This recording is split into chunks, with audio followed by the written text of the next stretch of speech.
The meeting of the St. James Municipal Corporation now in session. It will be presided over by His Worship the Mayor, and he will be entering the chamber.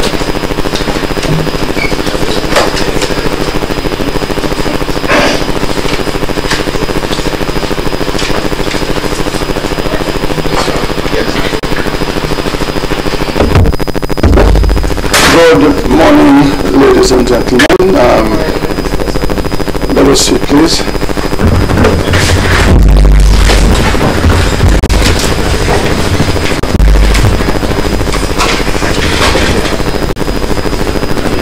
We are with us this morning to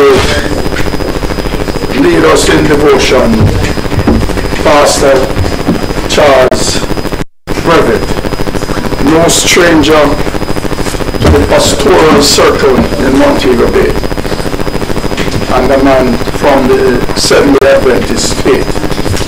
So I will now ask Pastor Brevet to lead us in devotion. Thank you, Pastor.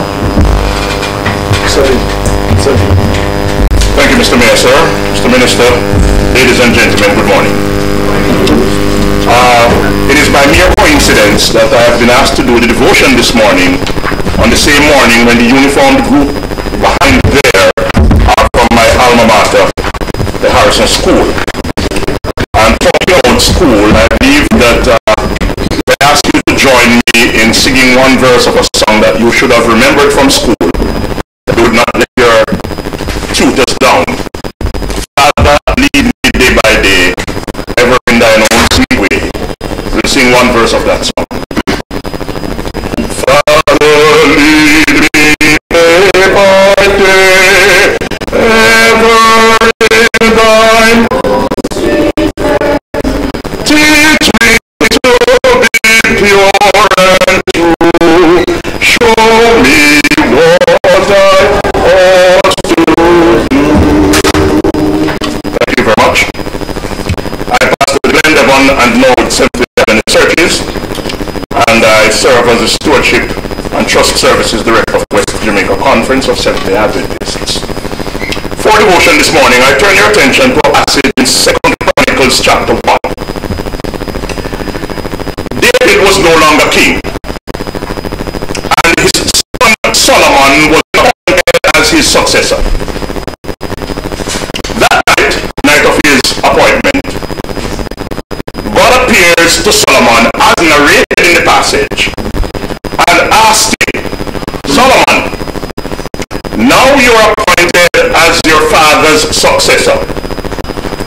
To facilitate your successful execution of your responsibility, ask for anything that you need, and I will give it to you. I ask you this morning, what would you ask for? Most people would get excited and overwhelmed. Most people don't even have the ability to decide on their priority.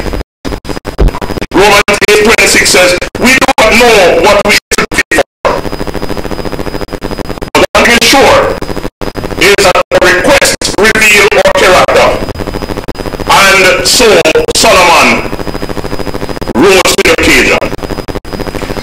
In 2 Chronicles 1 verse 8, Solomon replied, you were extravagant and generous to my father David, and now you have made me king in his place. My comment on that is Solomon, that his position was an appointment by God. Gratitude for God's blessing upon his family. The implication is, Lord, what more can I ask for? My family has already been favored.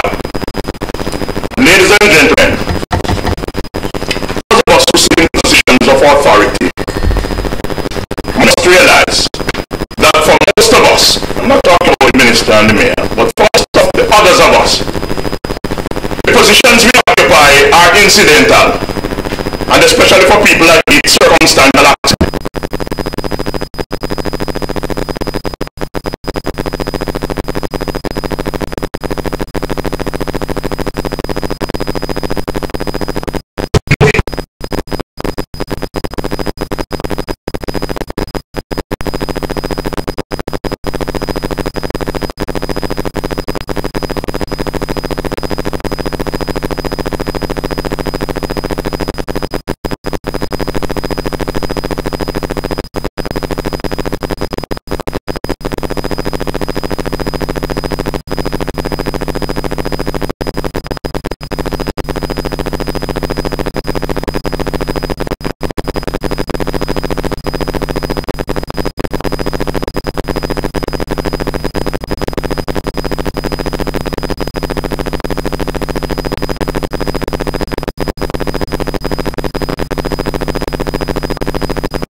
suggest to you that the request reveals the guy's intention.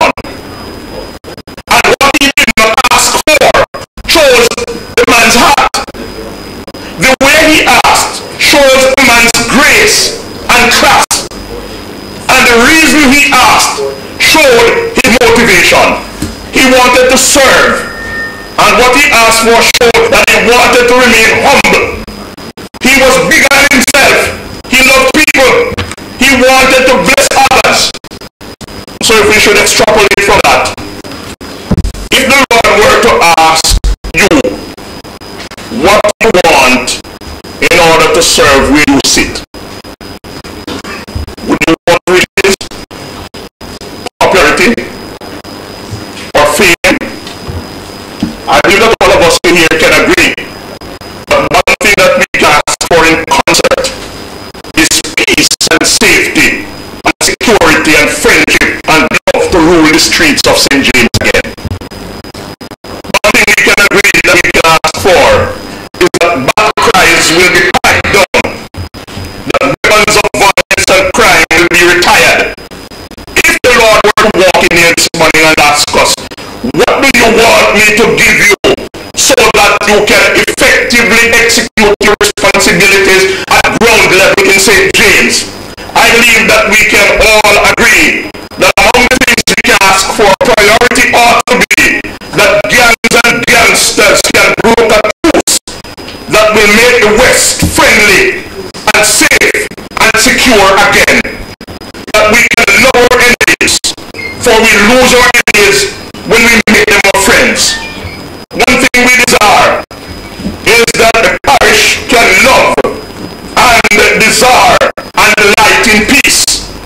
That each citizen become a peace ambassador to keep the peace, to recover the peace, and to make peace. One thing that we can agree on is that everyone seeks to end strife and contention, and we can ever give our children a future. That our families will be loving, caring, and happy and safe again. For the Catholic soldier got it right. This one has a gun, that one has a gun, and they shoot each other for fun. Soon all that will be left is women, and no disrespect to them. That means fatherless children, desperate and poverty mothers. We can agree to disagree. There are so many churches, and yet we are so impotent to restore the peace. Why can't we bring warring factions together without a state of emergency? I call upon all the Christians in this room of whatever stripe and of whatever belief that we need all hands on deck to become mediator and pacifier. I call upon each one in here, and we need all hands on deck, because if we can't be a peacemaker, let's not be a troublemaker or a warmonger. Avoid quarrels, live peaceably with all men, and the key to peace is to make Jesus Christ your Prince of Peace. What do you want me to give you as the St. James Municipal Corporation to execute your responsibilities to make St. James a better place? Colossians 3:15, let the peace of God reign in your hearts. The peace will be a referee between you and any guy who interfere with you. Hebrews 12 verse 14, pursue peace with everybody. 1 Thessalonians 5:13, live in peace with all men. 2 Timothy 2:22, run from the things that corrupt the youth. Pursue peace, seek righteousness, love. Psalm 103 verse 10, God forgives and does not desire to hold our offenses against us. And finally, what Psalm 133 and verse 1, how good and pleasant when brethren shall dwell together in unity. I hope that in this municipal corporation, even if you disagree, you agree to disagree without being disagreeable. And as the youngsters come and see you at work, I hope that they will learn how to disagree agreeably, even at school. And I hope that whatever you do in here will spill out into the wider society. And wherever you go, men will take note that you have a pact, an agreement with God, who will equip you with the requisite skill that you need to be successful at your post of duty. I pray this morning that God will imbue your sitting with wisdom and understanding, and by extension when you leave this place, that it will infuse the community that you serve, and individuals will take note that you're worthy of your appointment. Let us pray. Father, we approach you as Solomon did, and we recognize that we do not have the wisdom, the knowledge, the insight, and the analytical skills that we need to be successful. We pray that you'll humble us. Many of us are filled of ourselves and we feel that we are up to the task. But help us to realize that it is only in our insufficiency that we can experience your sufficiency. And so as Solomon, we pray for wisdom, for knowledge, and for understanding, not for ourselves and for our glory and for our popularity, but to be a blessing to your people and to advance the cause of the human race in general and the people of this parish in particular. We pray your blessing upon the chairman of this meeting. We pray your blessing upon the minister. We pray your blessings upon the decisions that shall be made. And may all come together to make this parish one of single honor in this country. And may many rise up to call us blessed, and may we become the friendly city again, as our forefathers had dreamed. For Jesus' sake we pray. Amen and amen. Thank you. Thank you, ladies and gentlemen. Shall we now stand for the national anthem, please?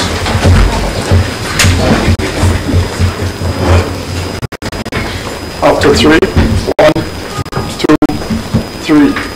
Eternal Father, bless our land. Guide us with thy mighty hand. Keep us free from evil powers. Be our light through countless hours. To our leaders, great defenders, grant true wisdom from above. Justice, truth be ours forever. Jamaica, and we love.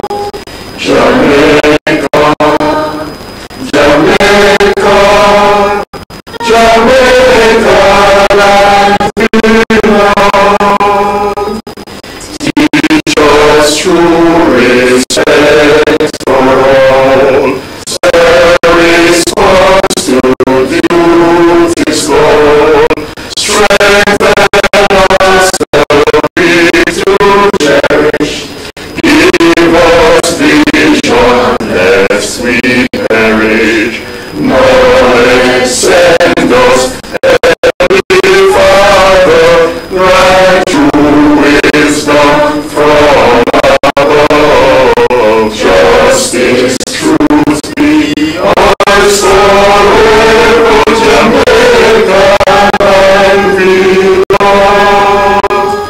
Jamaica, Jamaica, Jamaica, and we love. You may be seated, please. Pastor Brevet, you came and you have ministered to us some biblical verses which stands out with us as leaders in this parish. Humility is the hallmark of compassionate leadership. You mentioned, let the peace of God reign in our heart and live in peace with all men. And as Montego Bay, the city, and St. James is going through some challenging times, I for one don't believe that it is insurmountable. I think it is achievable. And with peace, security, and love for one another, we will attain friendliness of what we were accustomed to, the love and tranquility that has guided us over the years to make us the capital of tourism in the Caribbean, and to bring us back to the friendly city of Montego Bay. So once again, thank you very much for taking time out of your busy schedule to be here with us this morning. Thank you, sir.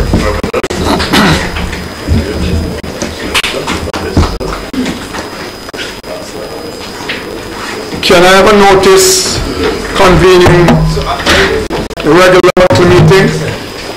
Moved by Councillor Williams, seconded by Councillor Vernon. All in favor? Well, let me use this occasion to welcome our Minister, Honorable Desmond Mackenzie.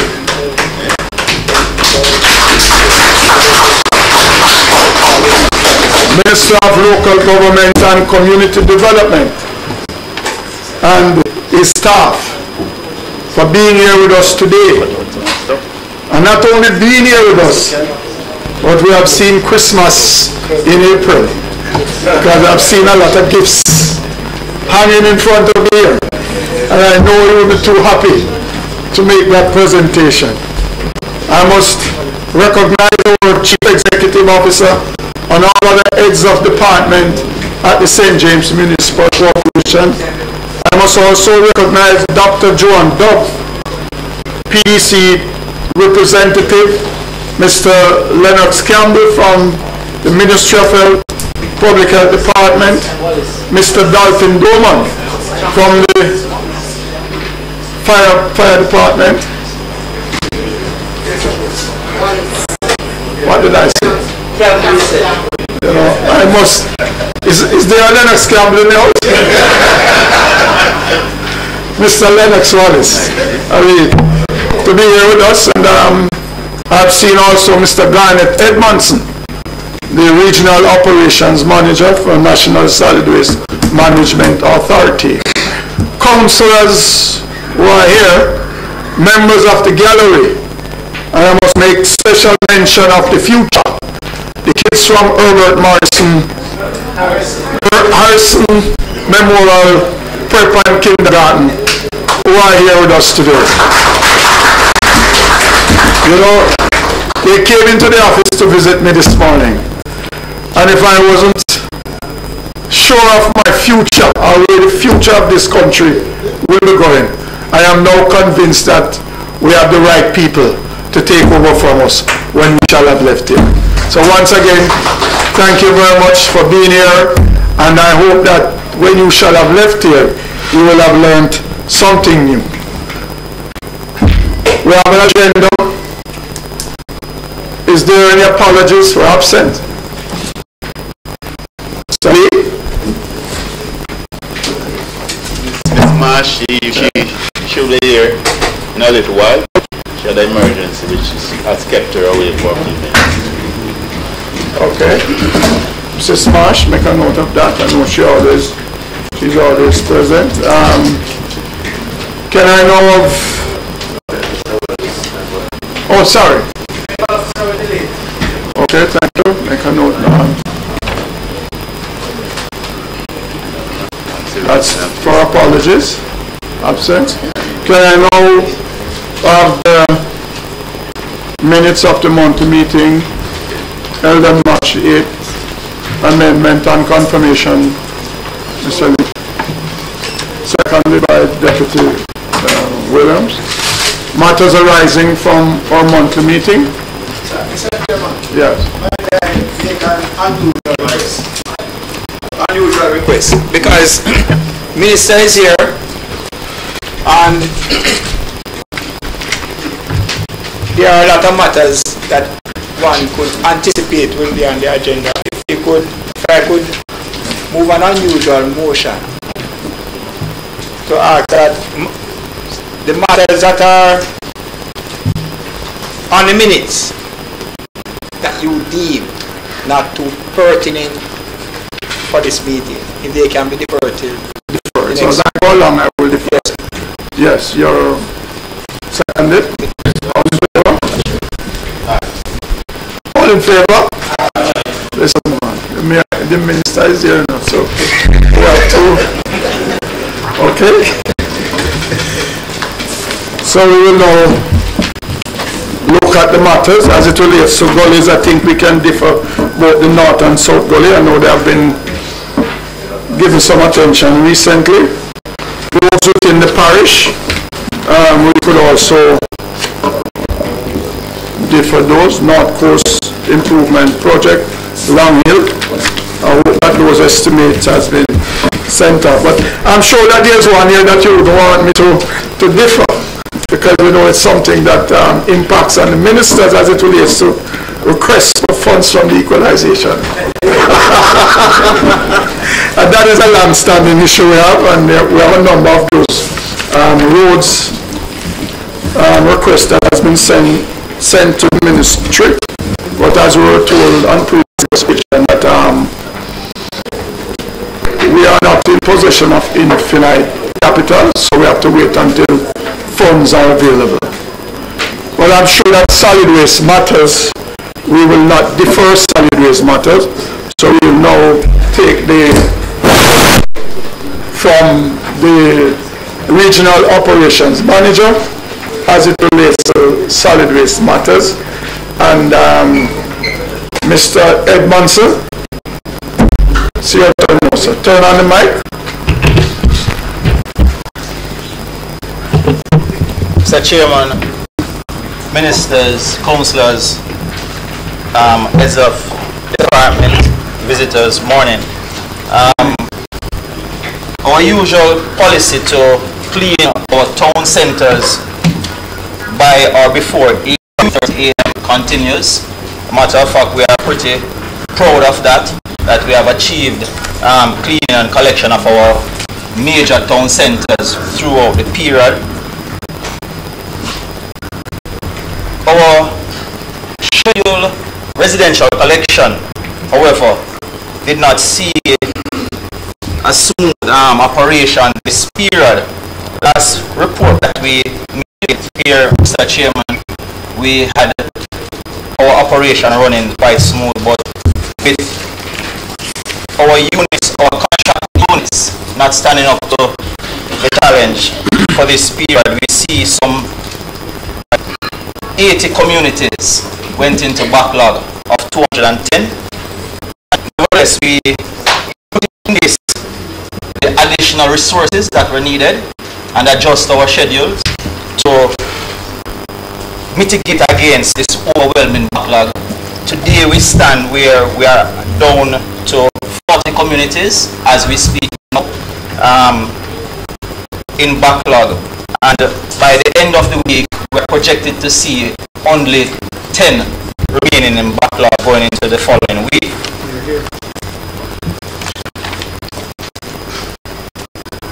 Our derelict removal of derelict vehicles around the communities in St. James, we have seen where we have removed 20 derelict vehicles. Numbers might sound small, Mr. Chairman, but might I just remind you that we also work in other parishes, in 4 other parishes, and we have been removed from those parishes. So, you know, 20 from St. James.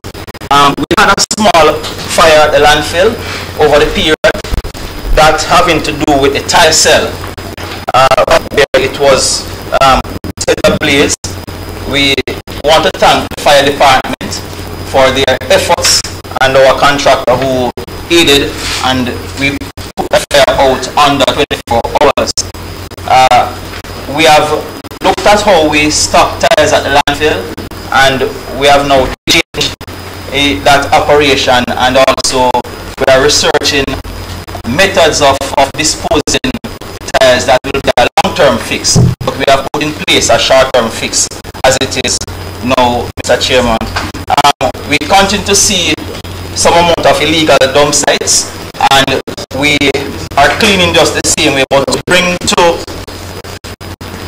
the council that come next Monday we will be totally eradicating the Charles Garden Market illegal dump sites, where we will be putting in place 4 skips there at the corner, the intersection of Bevin and Fosdick Road, to get rid of this dump site, and also beautifying the lower Fosdick Road dump site, and that should eliminate, totally get rid of that dump site that is there. In concluding my report, Mr. Chairman, I just want to say to you that although we experience this significant backlog, our data has shown where our communities are pleased with our service and our response in managing this overwhelming backlog. The feedback that we are getting is overwhelming, where persons are saying good things about the agents and how we are dealing with this backlog. So that would conclude my report, Mr. Chairman.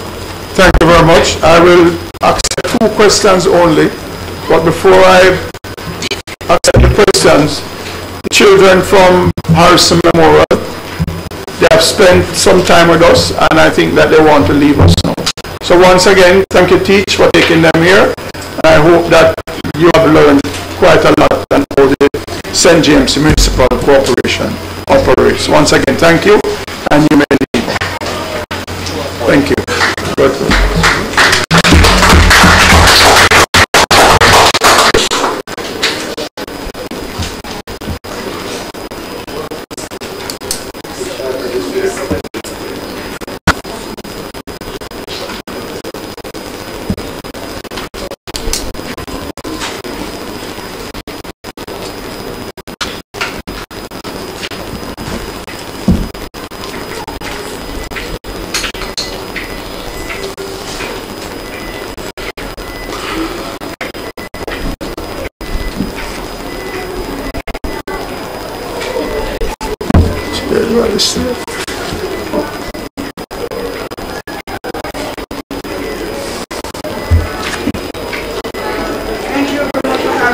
Okay, you're welcome. Good, good.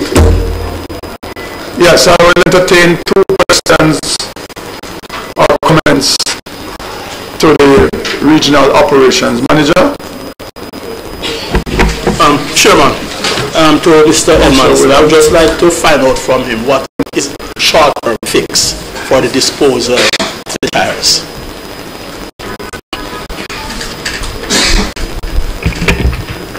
The short-term fix, Mr. Chairman, is that we now stack them in rows of this, and we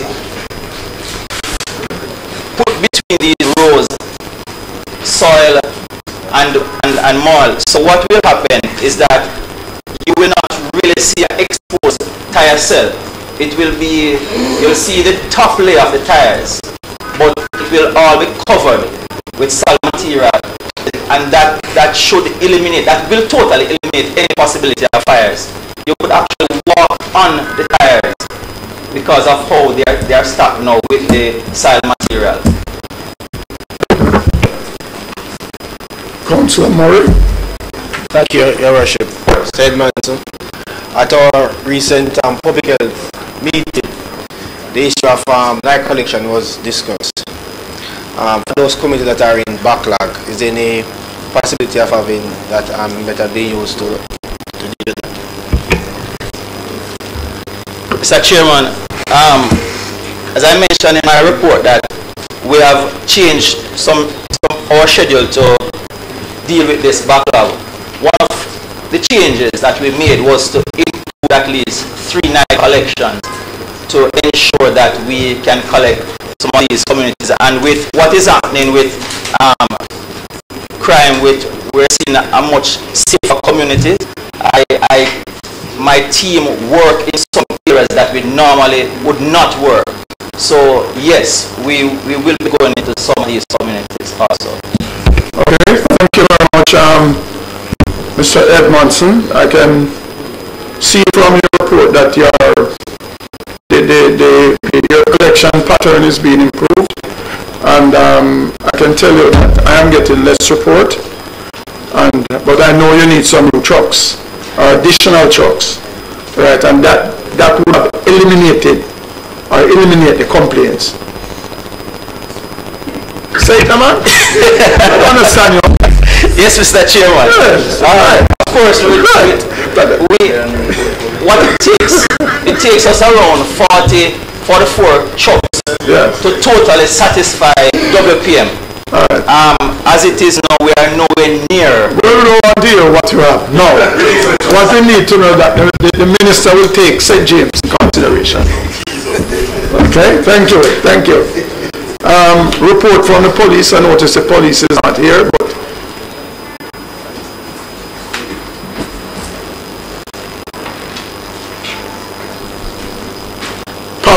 Parish Development Committee, I think we can defer that. Local Sustainable Development Plan. Mr. Chairman, could I get a recommittal to the report from the police? Oh, you're the Assistant Superintendent? Not at all. All right, acting. Okay. Recommittal. Okay. Yes. Thank you very much, Mr. Chairman. Usually, you know, at this time we would take the report from the police and they would speak about their efforts in regards to the fight against crime in this parish. I would like to take this opportunity to commend the efforts of the government of Jamaica and the Jamaica Constabulary Force as well as the military in protecting the citizens of St. James under the enhanced security measures that has been implemented. But I also want to zoom in the lens on a particular community, which is Mount Salem community, which has been under the zone of special operations Act for a few months now. A few months ago, if you follow the newspaper and listen to what is broadcasted in the media, you would see headlines such as controversial murder figures causing tension in Mount Salem. You would see gang war murder in Mount Salem. You would also see a man shot and killed in Mount Salem after Shanika Gray's body was found. You would see Mount Salem taxi operator murdered. I'm pleased to announce that today you don't see those kind of headlines.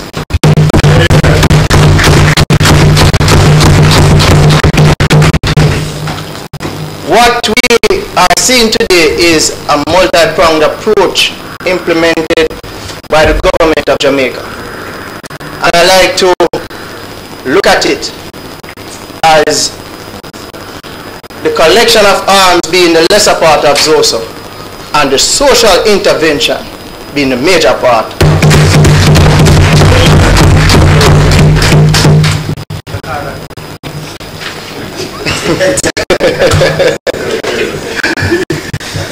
Therefore, Mr. Chairman, what Mount Salem is today, and I would really love for the media to serve the good of this nation and reveal what is good about Mount Salem and not wait until you find another arms to make the front page headline of your papers or your stories for the media.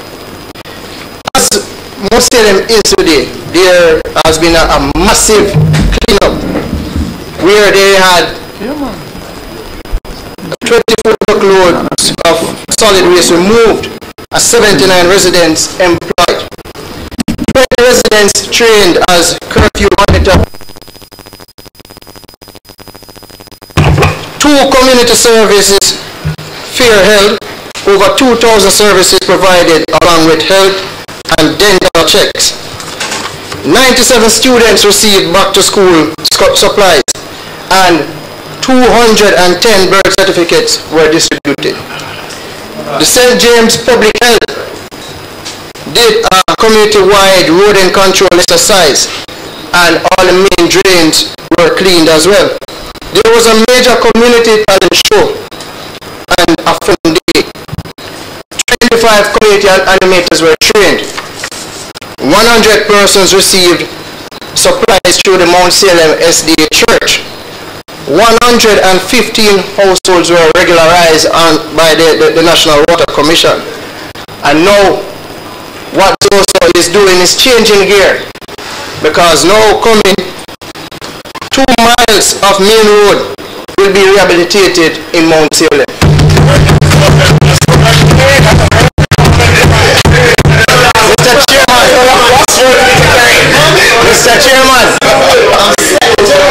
Mr. Chairman, I need a zone of operation, Mr. Chairman. Over 1,000 meters of zinc fence will be removed. Citizens will now have access to between $1.5 to $25 million for business grants. Mr. Chairman, skills training is in place. Over 100 students recruited for skills training, and you can subscribe to the PDC report for more information. Skip enclosures to be constructed, and you can subscribe to Mr. Edmondson's solid waste report when he comes to the other meeting. Social marketing behavior will be changed, and they will be having a major social marketing campaign in the Mount Salem community. Yes. Mount Salem has done a program recently under the zones of special operation, and they have had graduation where students who were trained in welding and tiling graduated. I'm not the secretary? Okay. And I'm also pleased to announce, Mr. Chairman, that Lighthouse in Mount Salem Primary and Junior High School, that is responsible for the primary socialization of that community, will be rehabilitated. I want to thank the government for this effort. I can't even find the word. I would probably turn to Councillor, colleague David Brown, for a word. But I want to thank the government for this.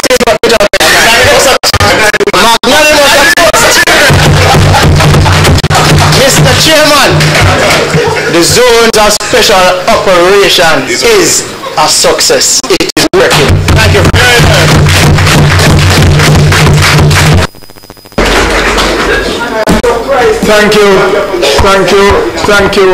Thank you, Councillor Vernon. I've seen hand from Ditto, Councillor for Mount Salem Division, Councillor Kerry Thomas. Mr. Chairman, you endorse everybody, that's it.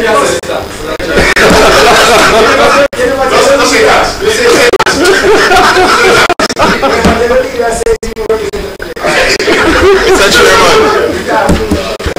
firstly, I want to thank Councillor Vernon, my neighbor and partner in Mount Salem, for that presentation on what Mount Salem has transformed to. Mr. Chairman, I campaigned on the theme building stronger communities, and in the beginning, as I said, the headlines were not what we wanted it to be. But as I have said on many occasions, the zones has attributes to it that will uplift and develop the life of the community of the residents of Mount Salem, and that has started to take place, and there are things that are yet to come. And I must say, Mr. Chairman, the life of the residents of Mount Salem is better and will be much better.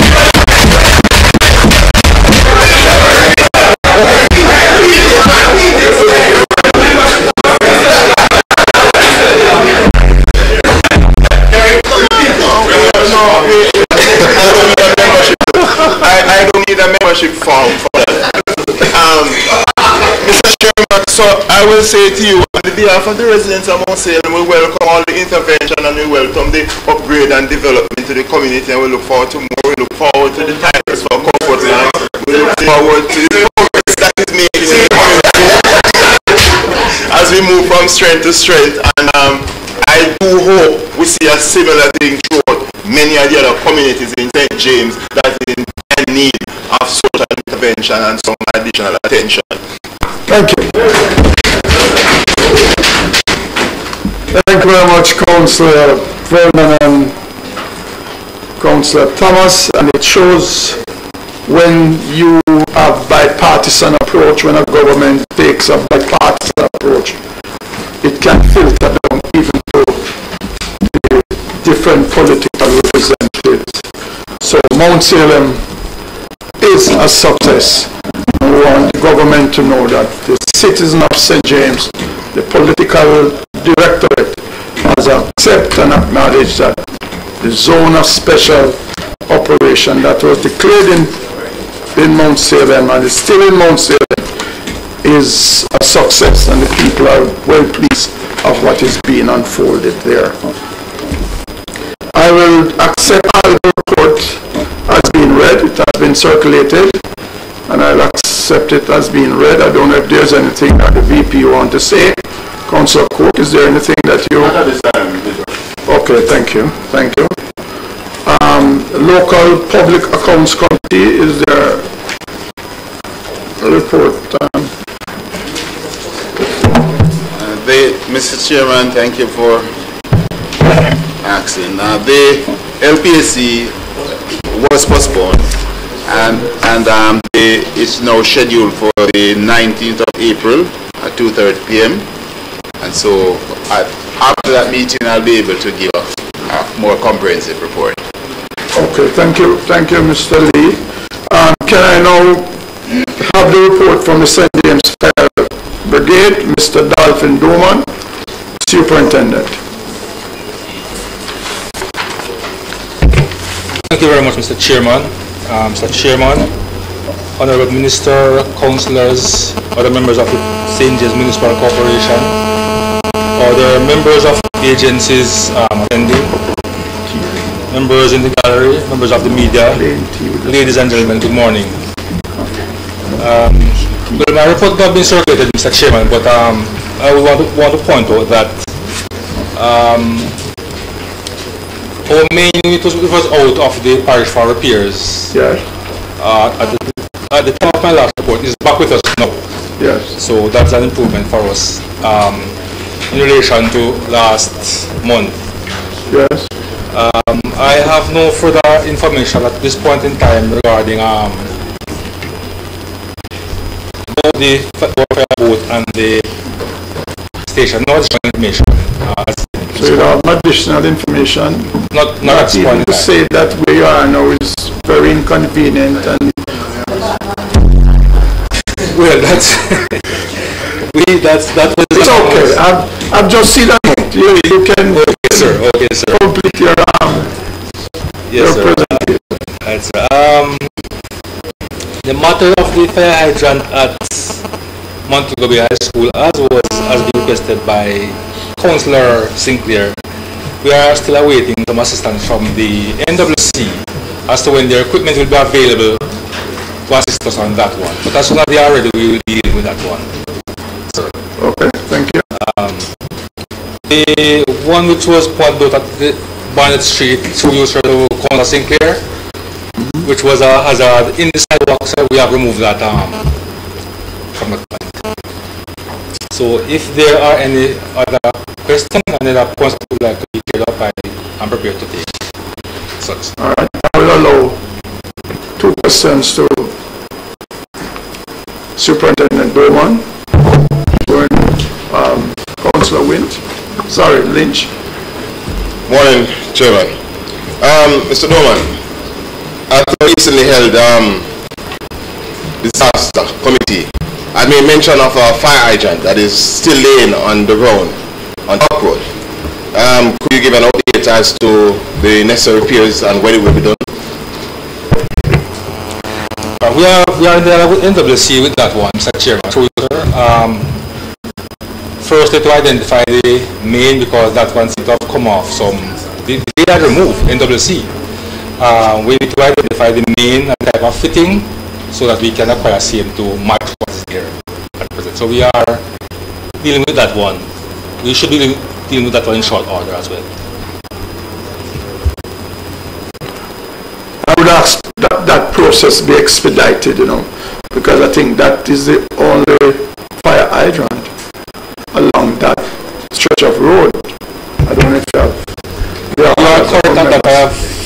We have recognized that, sir. So yes. I'm in agreement with you. And there are some whole buildings there being used as hotels and stuff like that, and residents. That is correct. So I would ask that you expedite that process. And if any help that you need, just call on me, and I'll talk to some of the persons who can cause it to be done. I don't think it should be in that state for much longer. Thank you. Any other? Councilor Murray? Thank you, Mr. Chair. Mr. Doman, infrastructure that is taking place in Barrington. I know that there are about 30 fire hydrants some being repaired, some being installed. What's the working relationship with you and on that project as it relates to those fire hydrants? That project is being taken care of by another agency. That's JSIF. Yeah. We are providing the technical advice to them. Firstly, we identified the hydrants. We identified what would be required for the repairs to be done, and have provided that type of technical advice to them. So, outside of the technical advice, do you do on the completion of the installation? Do you have some form of inspection to make sure that it is conforming to your advice? We do that, sir. We are following up on that. Okay. All right. Thank you. Thank you very much, Mr. Dorman, for that report. We are now, we differ one on beach because we are meeting on Monday with the technical team from Urban Development Corporation, along with our technical department superintendent Rosen Ross and his team on Monday at 11 a.m. at the UDC office in Montego Bay. And that is to discuss a number of issues as it relates to Old Hospital, One Man Beach, Council, and the soon to be built beach park. So Monday we will be having that meeting, and it will be followed by a meeting with councillors from the St. James Municipal Corporation, along with heads of UDC and their technical team, sometime before the end of this month. And then we'll be looking at, after that meeting, then we'll have UDC come to the council and make a visual presentation as to what the area will be like at that time. Councilor again. Thank you, Mr. Chair. We coming on to the fire report. Just a question for the fire chief. Recently we have been having lots of state homes with wards coming under accidental fires and perishing of lives. I just want to ask the fire chief, the inspection in St. James of these homes, are they up to standard? Is there any that you have great concern with and that should be probably highlighted? Chairman, these homes have always been high priority institutions for us, and we have conducted frequent regular inspections of them to make sure that they are up to standard as far as their safety is concerned. So they are all operating in safe conditions. Okay. So place of safety and homes is being given special attention by the St. James Fire Brigade. Absolutely, sir. Okay, thank you. Thank you.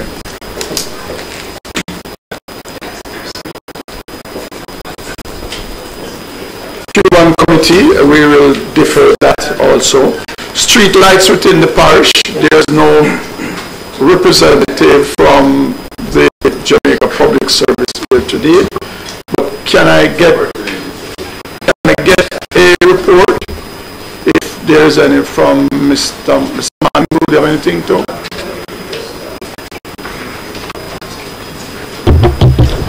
Chairman, as you would know, the planning committee is where the JPSCO and agencies as it relates to streetlight would be discussed. And at the last meeting, the councillors raised the concerns of we have the new lights that are being installed, that have been installed. They have gone out, a lot of them have gone out, and the GPSCO at a previous committee meeting reported that they would effect repairs, but we have noticed that the reports the councillors have been getting that they have not been addressed as yet. So we know that we still await the repairs to be done by JPSCO, and in previous communities, the various communities across the parish where lights have been out, but we have a significant number of the new lights that have been installed in Montego Bay, and we expect the additional ones to be spread across the remainder of the parish along with the repairs to be executed. Okay. Councillor Sinclair. Thank you. Mr. Chairman, I'm happy that the minister is here today. I am too. Because, Mr. Minister, to me, the JPS does not exist in St. James. They sent some persons here to a committee meeting.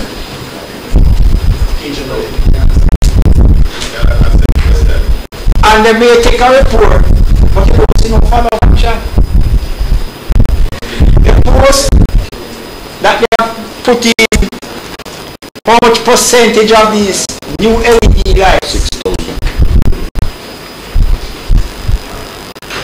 But they cannot, first of all, hear when the other LED lights are going to be installed. But what is surprising, when I listen to all the councillors and see my division where some of these lights have been placed,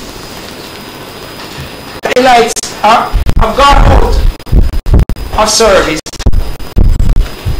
and the JPS does not seem to be effecting the repairs to them. Although we were told that these lights will be working more efficiently than what was previously there. So it is a concern.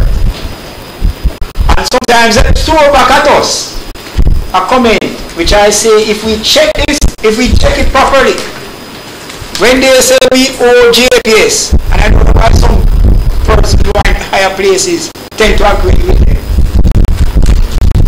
but they say that owed so much in outstanding electricity bill.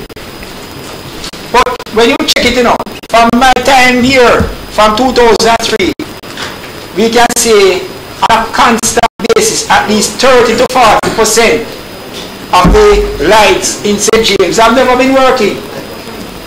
And if you apply the guaranteed standards to it and the compensation, I believe that should be also applied to it, you may find that that bill is not what they are claiming, but that it is much less if you check it across the other. So that is one issue. The second issue is one related to safety. You have broken poles, JPS is not attending on them in an efficient way. You have low-hanging wires that may not be JPS wires, but they are attached to JPS poles that are belonging to cable companies. JPS has told us point blank as a municipal corporation that the third party agreement that they have, the pole agreement that they have with, whether it is Flow or whoever, they cannot let us see a copy of it. We cannot have a copy to see what the obligations of those parties are.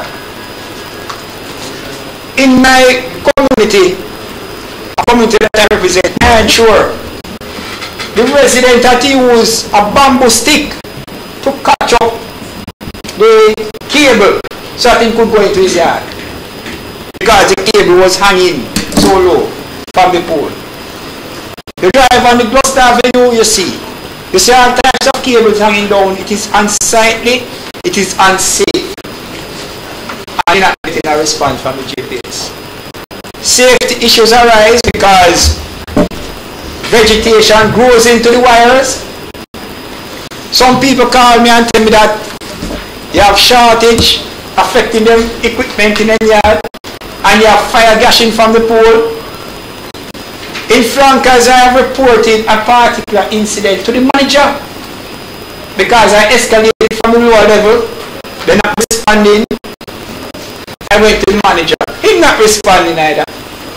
So where do we go in respect to these issues?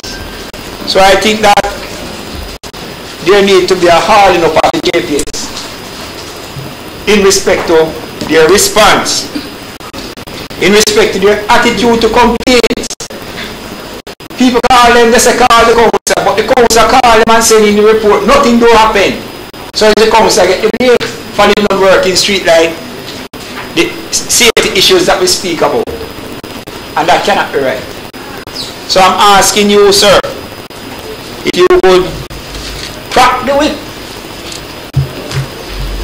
on the back of JPS, because it seems as if the only thing we are left to do down here now, as councils, is to go demonstrate, block down a BOS or some place where they have office, where they can't collect money for the day. Because something else has to happen, it would appear, for us to get a response from JPS. It's very serious. Yeah. Mr. Chairman, I just need to add that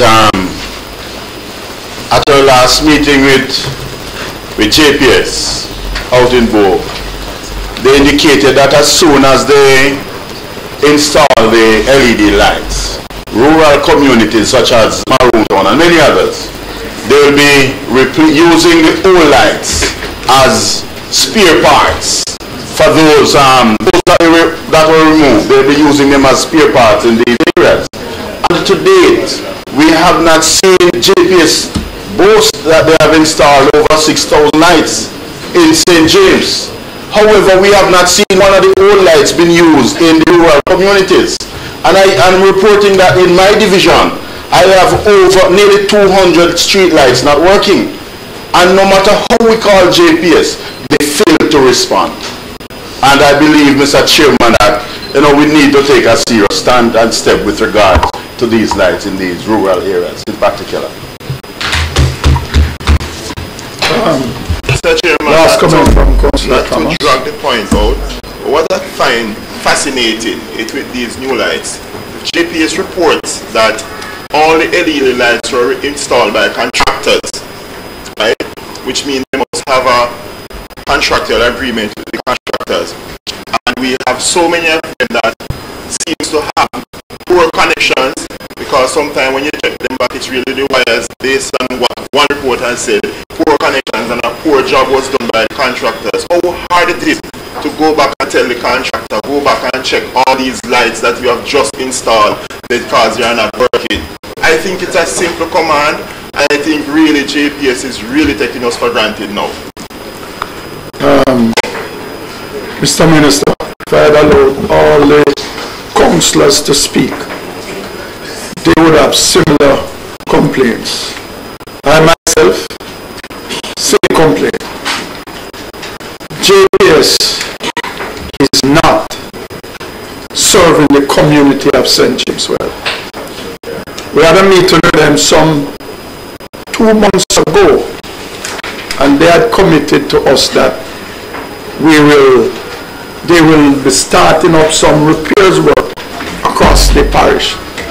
And I don't know if any councillor has had that experience of any repairs, but I haven't had one street lights.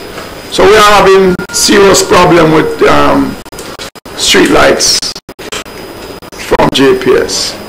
Yes, they have installed some 7,000 LED lights, but that is primarily in the city of Montego Bay and some troubled divisions on the outskirts. And they had really committed to us that the good lights that they will be taken out of service from Montego Bay would be used to replace lights that are out in the rural parts that cannot be repaired. And up to now, not even one of those lights has has been installed. So it's not unusual to go into a community and see the place in literal darkness. Councillor Cook mentioned 200 lights. 200 lights would represent 50% of the Maroon Town division.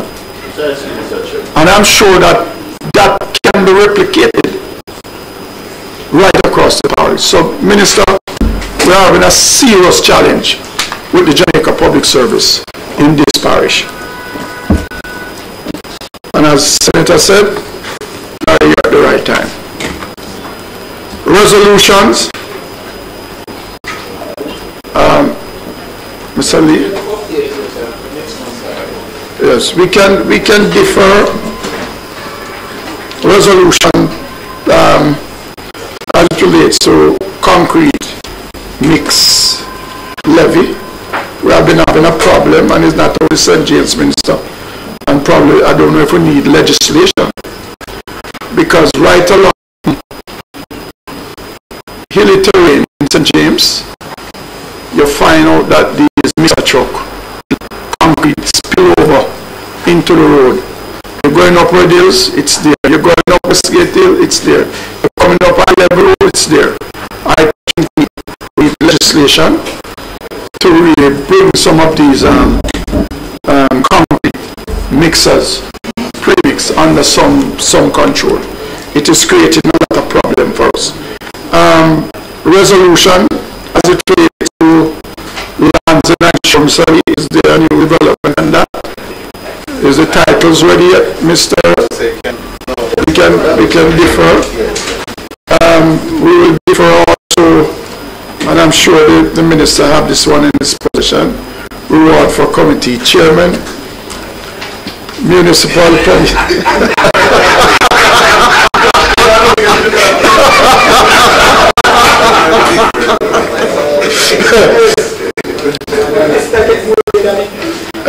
And resolution for municipal police to prepare, execute, and serve notice under the public health nuisance regulation. I think that has to do with probably some amendment to the Public Health Act. Resolution on the importance of implementing an auxiliary system to monitor and monitor data, customer information, performance. Anything on that, Mr. Lee? It was sent to the bureaus. Yes, Mr. Chairman, we have received correspondence from the ministry on most of these. They have acknowledged the receipt and they have advised that they are in the process of taking some action in respect to dealing with these resolutions. Right, so they have been processed at the level of the ministry. But okay. The renaming of the Gloucester Avenue, that has already been gazetted, so we are just to Jimmy Cliff Boulevard, so we are in the process of tying up some things to make sure that when the road is so named, it will be in a condition that the citizens of St. James will be proud of. So work is being done. We will defer upgrading of the 4th floor. Municipal Corporation impact fee. We have done that resolution, Minister, and I think we need your help with that one. It might have to come through parliamentary legislation, because from time to time developers comes in and they do major development without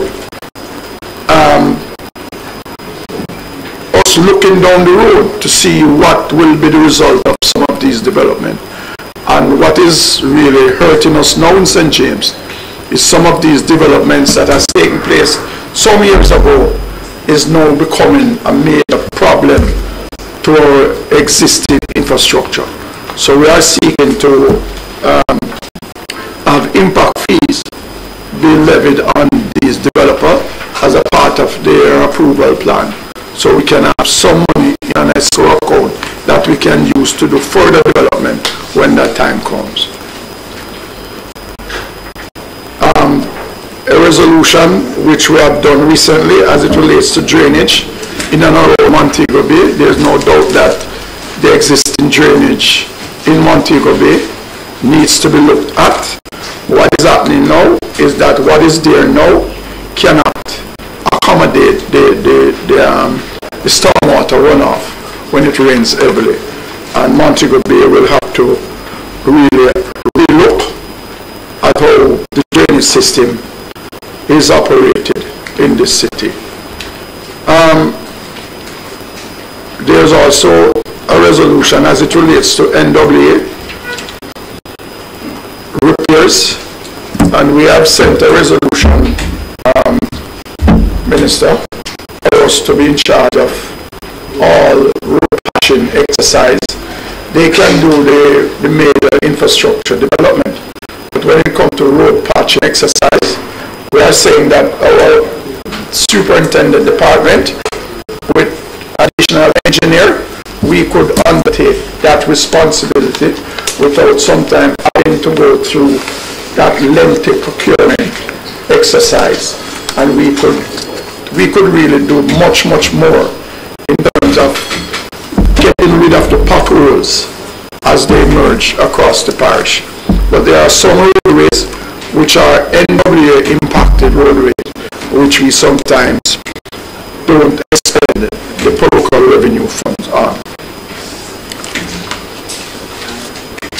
Resolution for stakeholders meeting the slum upgrading disaster mitigation. I think this was done by Councillor Vernon. This was sent off to the Ministry of Local Government.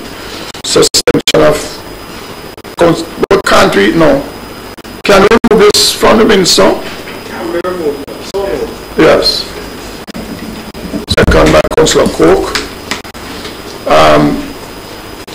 I'm now down to Mayor's announcement, but I can't keep the Minister here waiting, and I'm sure that all of us are anxiously waiting to hear the Minister's delivery. So I will stand down the Mayor's announcement until after the Minister makes his announcement and his presentation. So councillors, let us welcome our Minister of Local Government, Honorable Desmond Mackenzie, to the podium to address us.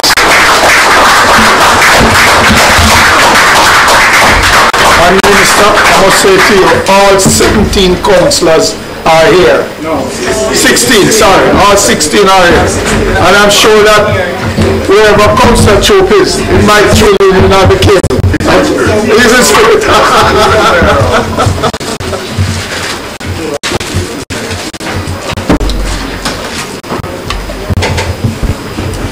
Thank you, His Worship and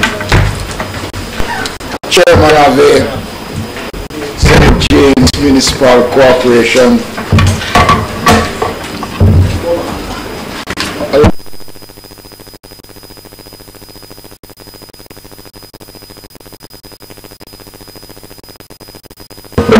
Staff and members of the supporting entities that participate in the activities of the corporation, my own staff from the Ministry of Local Government, members of the gallery, members of the media. It is not often that I'm intimidated, and Senator Charles Sinclair have been intimidating me over the last week and a half. I don't know why. I don't know what I've done to Senator Sinclair. But then the mayor, sadly, has joined in to intimidate me. But I think it is good for reasons best known to them. But I'm here this morning because I have so many commitments to attend the council meeting. I've been here before, but not at the regular monthly council meeting. This is my first time attending your monthly council meeting, and I must tell you, Mayor, that I'm more than impressed with the level of discourse. And after sitting in Parliament yesterday and participating in the debate on the extension of the Zozo, and I heard the passion raised by a number of speakers in Parliament yesterday. The Member of Parliament for West Central St. James spoke passionately on the Zozo and the effects in her constituency. The Member of Parliament for Southwest St. Andrew, the opposition spokesperson on local government, spoke passionately about the need for a Zozo in our constituency. And coming here this morning and listening to two councillors speaking glowingly about the success so far of the Zozo makes me feel a little bit jealous, because my constituency is also in the Zozo, and I believe that the sentiments expressed in the Parliament yesterday and the sentiments expressed here this morning, I can share those sentiments because I have seen significant change, despite the fact that we are still having some challenges on the outskirts of the Zozo. Since the Zozo was introduced in Denham Town, it has made a significant difference, and people are feeling a lot more comfortable. But the other point that was made by the councillor, which I support wholeheartedly, and I remember when the former Minister of National Security, Peter Bunting, was in office, we were having a discussion one Saturday at his home, speaking about the rising crime rate in my constituency. And I said to him, you know what is important? If we can eliminate the frequency of the use of the guns, then it will be a victory for me. And he said to me that one of the tools to fight crime, we will never be able to capture all the illegal guns that exist.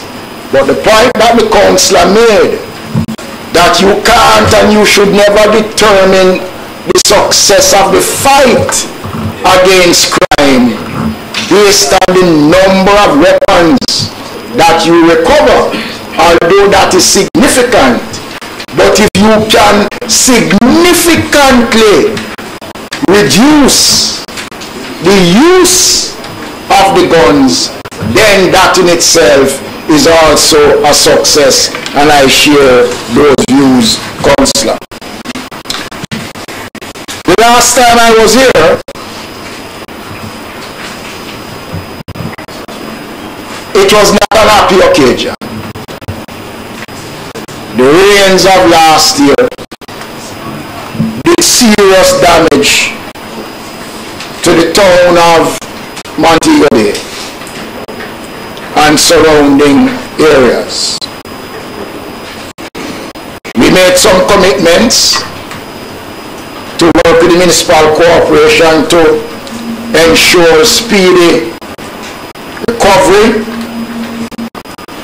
Those commitments that were made at the level of the ministry and the commitments made by the Most Honorable Prime Minister at the time, I am pleased that we lived up to our obligation and that the town of Montego Bay has now gone back to what it was before the flooding, and the community is better off today for the work that was undertaken by the St. James Municipal Corporation to restore normality to the town. And it is commendable. The last time I was here, I walked the streets and I saw councillors undertaking work, cleaning drains and helping to restore normality to the community. And again, that is commendable. Those are the things that people don't talk about. We made some commitments to provide funding to assist in the restoration work. Those funds were provided. We made not a commitment but a policy that St. James, Clarendon, St. Anne, St. Thomas, St. Mary and Portland would form the core of an overall assessment that will be done on the drainage infrastructure in these parishes, because these parishes represents the greatest areas of concern whenever it rains. And a task force has been established in the ministry, and we are going to be extending, Mayor, an invitation to your Superintendent of Roads to sit at the next meeting of that committee to look at how we can respond to the growing concerns about the state of our drains, the physical infrastructure of certain parishes across the country. The other issue, Mayor, which seems to be of importance to St. James, is the question of the National Solid Waste Management Authority. While we are not where we would like to be, the first town hall meeting that was put on by the Ministry of Local Government, when we started the drive to clean the country, was held right here in Montego Bay at your civic center. And at that meeting I gave a commitment that the Ministry of Local Government, through the National Solid Waste Management Authority, would improve the collection operations in the parish and in the region by doing a number of things. Paying attention to the landfill that exists in the parish. The roads leading to that landfill is in an atrocious condition and requires a lot of work. Well, the ministry is now undertaking a review, not just of your landfill here in St. James, but Riverton in Kingston and the one in Portland, where this year we are going to be spending in excess of some $80 million to upgrade the conditions of roads leading into our landfill, especially here in St. James, in Kingston, and in Portland. We also committed to provide new trucks. And while the numbers that are required are significant, we have over the last year and a half provided some 7 new compactor garbage trucks for this area, and we'll be getting an additional 4 by the end of June, and the commitment is to send an additional 2 trucks into the region to improve the collection here in the western part of the island. We are not only making provisions to improve garbage collections, but one of the weaknesses in the system is that the retirement dump here in St. James covers not just the parish of St. James, Westmoreland and other parishes have to come to retirement to dispose of garbage. And what that has done, councillors and ladies and gentlemen, it reduces the capacity to collect garbage on a regular basis. So when a truck would leave Savlamar, perhaps that is the only trip that the truck will be able to make for the day, and it means you would not be seeing the results.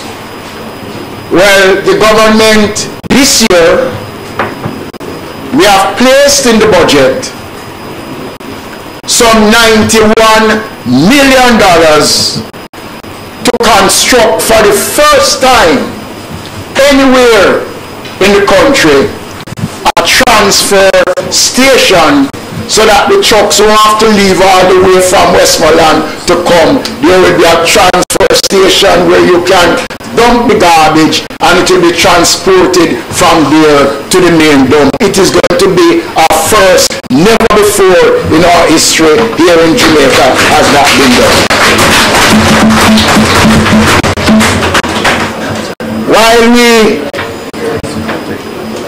While we are preparing to open that transfer station out in Trelawney, we will be doing all the necessary things to ensure that we make available the resources that are required to improve our garbage collection here in the western part of the island.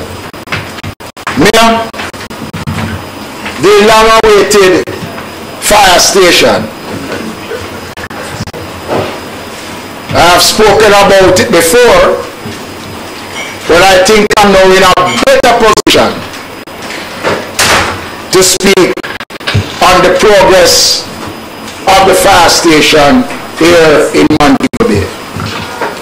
There are some hiccups with the project, and it is because the project is funded internationally. We have to adhere by the strict rules and conditions that are laid down as it relates to spending this money. Well, I am pleased to announce this morning that the design for the station has now been completed and have met the satisfaction of the international agency, and that the tendering for the construction of the brigade will be completed by June, and we are expecting that by the downside of this year, the commencement of the long-awaited and long-overdue construction of the fire station here in Montego Bay will commence. We are going to be spending, councillors, ladies and gentlemen, close to over $20 million to put in a new fireboat station here in Montego Bay. The fireboat is presently available here in Montego Bay, so no longer is the town of Montego Bay and the western part of the island without the service of a fireboat. I will be commissioning on Monday into service the 2 fireboats that have been acquired by the Jamaica Fire Brigade since this administration took office, and those boats will be in operation so that at least we'll be able to respond if there's fire on sea, etc., etc.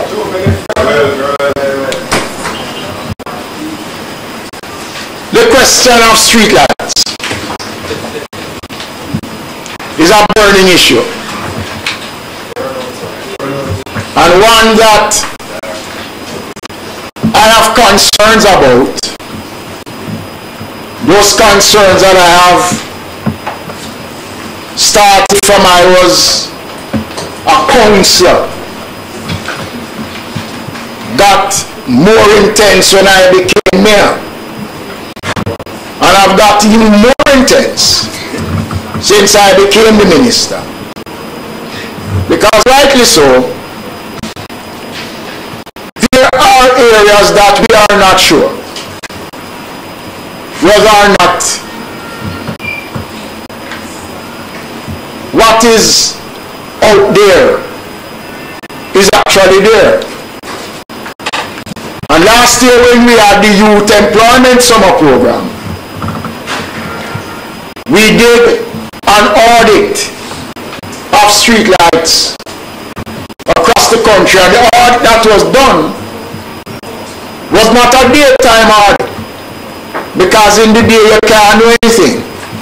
What is important is that it's not what you see, but what works.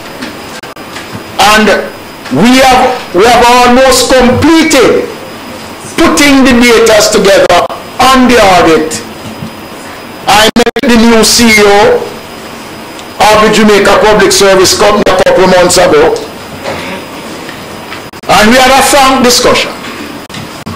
There's no denying that we do owe the Jamaica Public Service Company, and that steps are being made to reduce the debt to JPS. But listening to the complaints this morning are not just coming out of St. James, but other municipal corporations are raising the same concerns. This is going to be high on the agenda when we meet again with the Jamaica Public Service Company. We have paid the JPS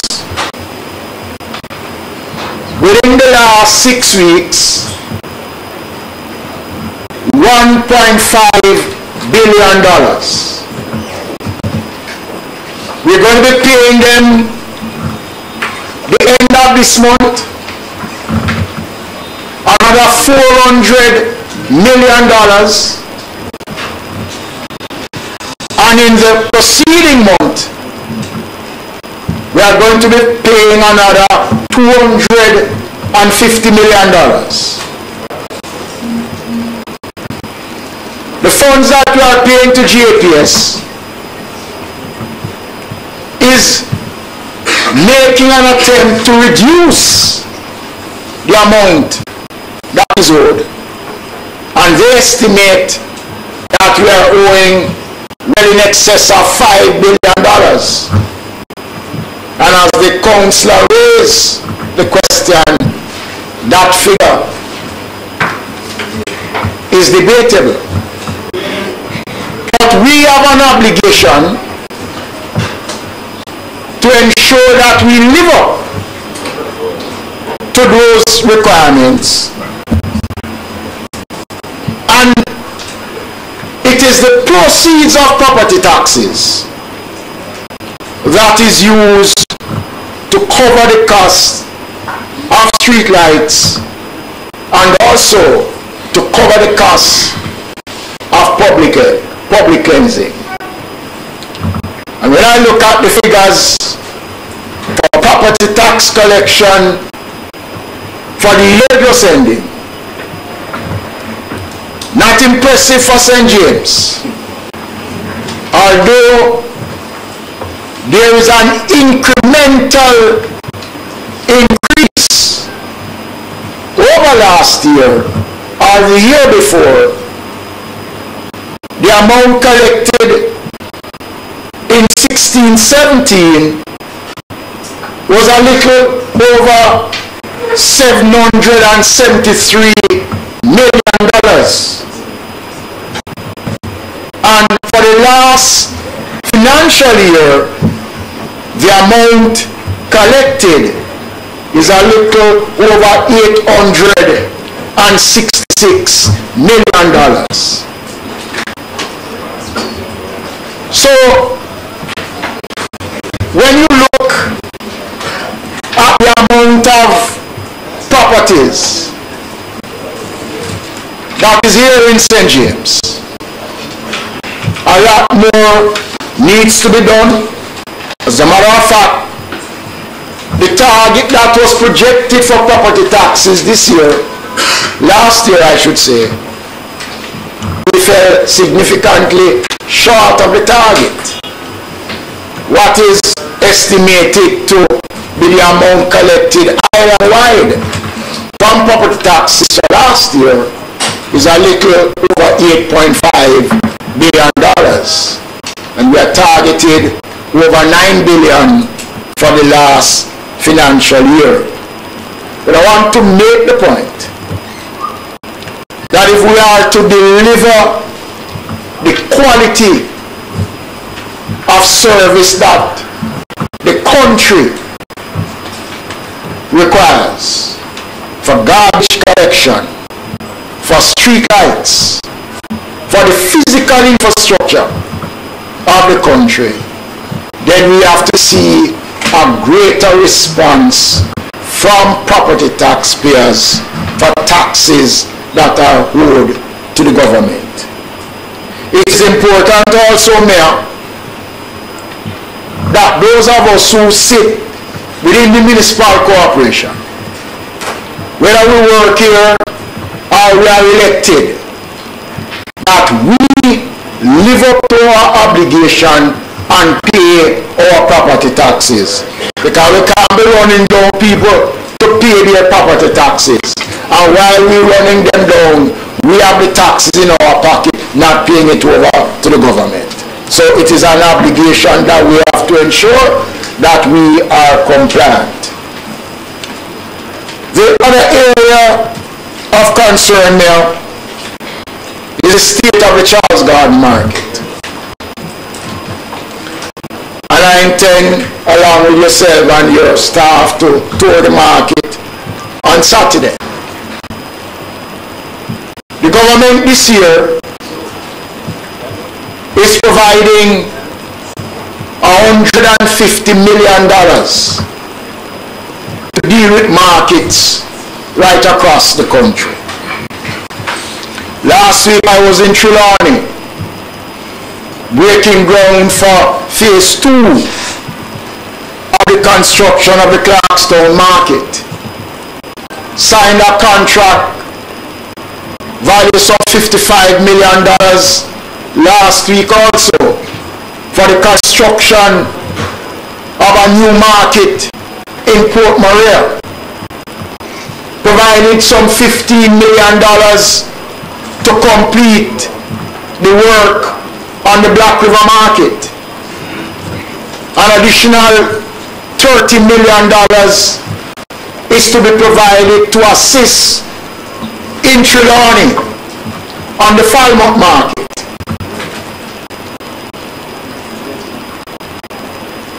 What someone sent me a photograph of a location in the Charles Garden market. It looks like it is a hardware or a shop. But I understand it also have King Alarm security on it.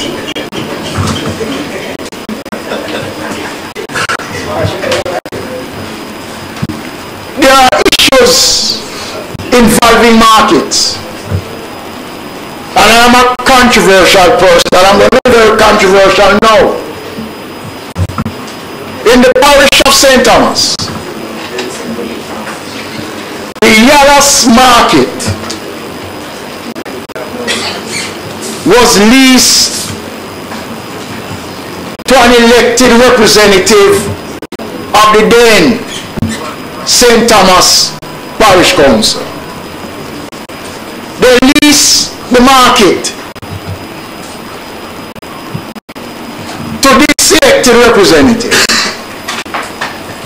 to operate a junkyard, to sell motor vehicle parts, to store motor vehicle parts. And the hurtfulest part about it is that the vendors have to sit down outside of the building to sell their wares on the sidewalk, and the facility is being used as a car park. Now, the matter has been in the court so many years. A ruling has been made by the courts. And I am not going to be comfortable knowing that there is a need for the market, because the vendors are sitting out at the gate in the road, and it is being used for purpose outside of what the market was constructed for. And we're going to make every attempt again to get back the market so that the vendors can go in the market and ply their trades. It is a disgrace. And what makes it bad, it is an elected representative.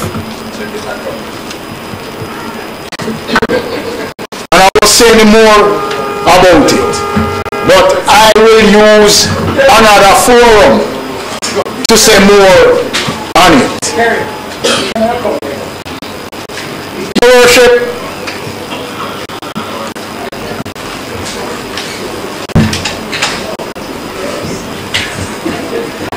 we are providing over some $40 million to construct a new ward at the infirmary here in St. James.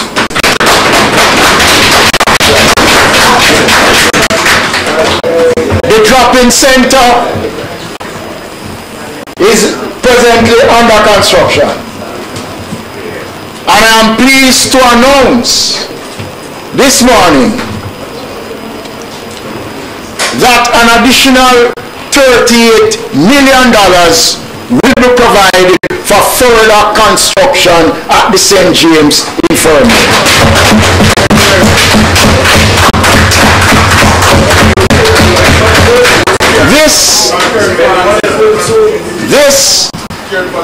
This funding, councillors, ladies and gentlemen, is a part of a $200 million that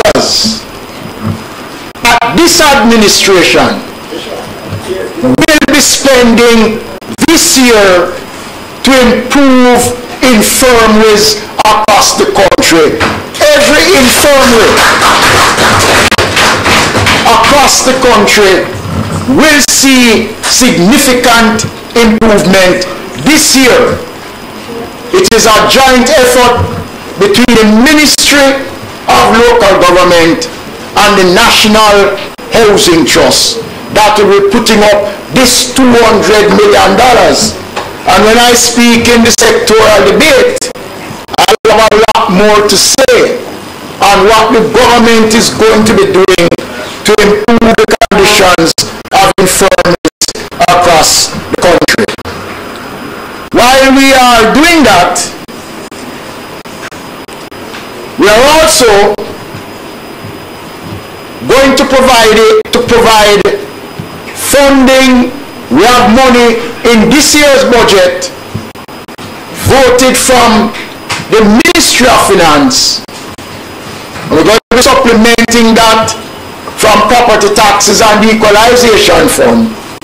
Last year we provided through central government $150 million for roads that was spent in about 4 municipal corporations across the country.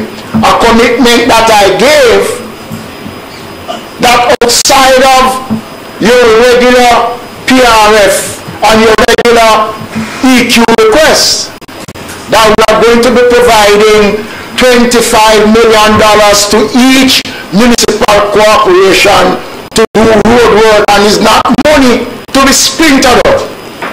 So when you get $25 million, we want to see 2 good roads with sidewalks, proper drainage system, and St. James will be a part of that in the future as we move forward for the next year.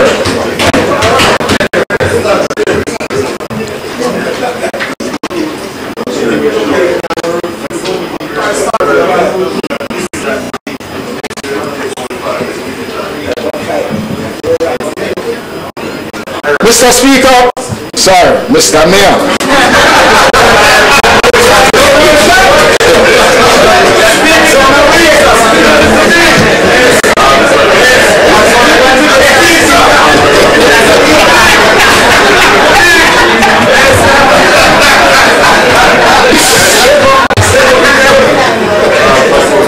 Your Worship, I listen to the concerns you echo about 2 aspects that is of concern. You spoke briefly about the trucks that carries cement and the damage that is done to the road network in the parish. But it is not just here in St. James that is a problem. It is a problem that exists all over. As a matter of fact, we have gotten resolutions from a number of municipalities as to how to proceed. But presently, the Anti-Litter Act provides some level of coverage, although it is not as potent as we want it to be. But I would urge you, Mayor, to work with the National Solid Waste Management Authority to ensure that that is done. The other area you mentioned is the concerns after developments have been undertaken.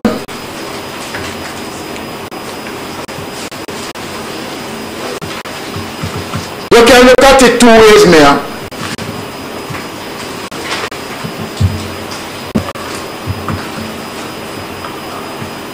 No development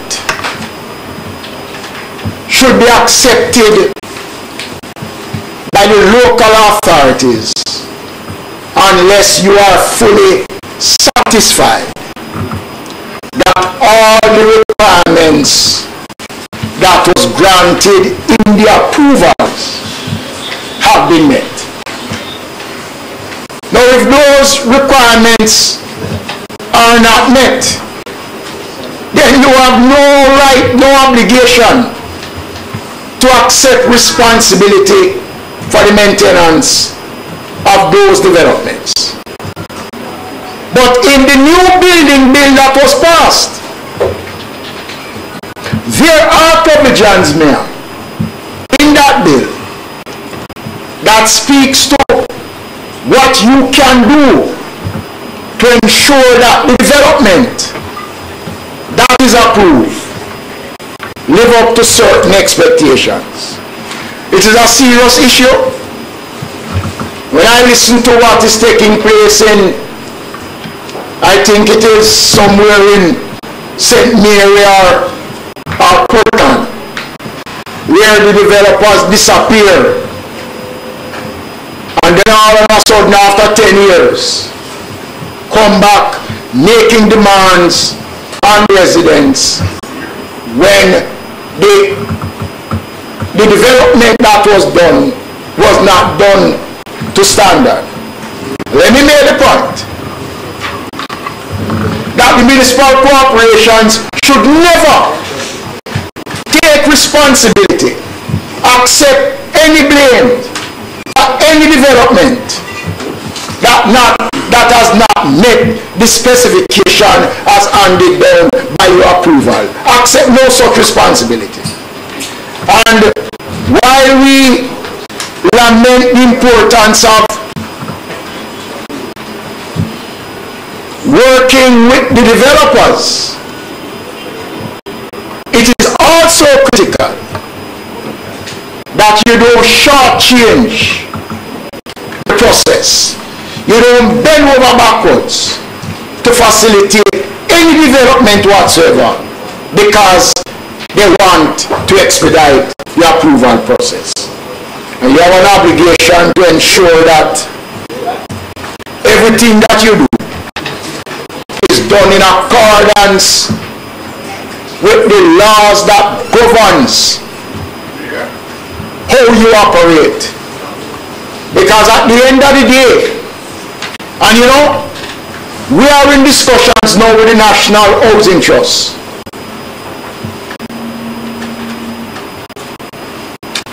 To undertake extensive repairs to over 100 developments, housing developments that they constructed that needs to be maintained. And when I met with them the other day at the ministry, I told them in no uncertain terms, we're not moving an inch until we are satisfied, one, that what you are asking us to do is doable, and secondly, that we have adequate funding to undertake what is required, and thirdly, and most importantly, that there is a mechanism in place for the maintenance of what we are going to be undertaking with NHT. I have no doubt that based on the commitments made by the Prime Minister, that the legacy of our independence, that those developments that were built then, that we should maintain them. I have no doubt that we will be working closely with the NHT to ensure that that is done. Finally,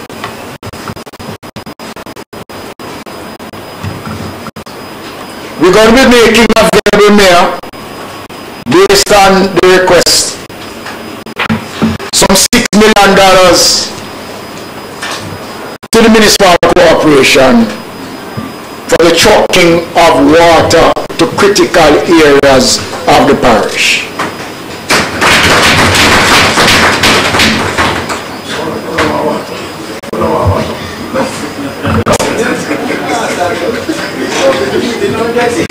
The question of beautification.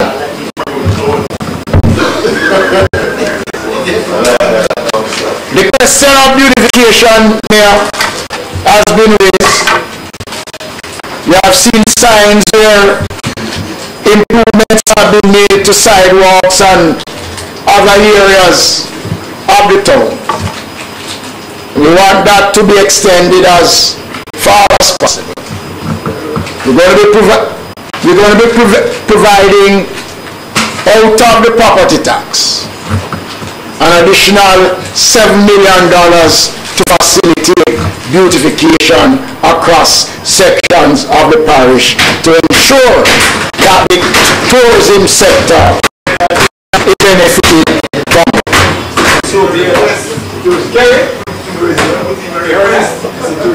So while, Mr. Mayor, you have expectations, remember that the funds are only coming out of out of the same pot. And I say to you that I'm going to suspend the summer youth employment program, maybe I say no.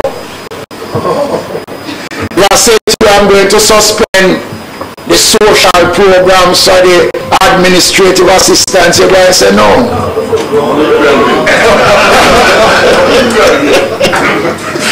So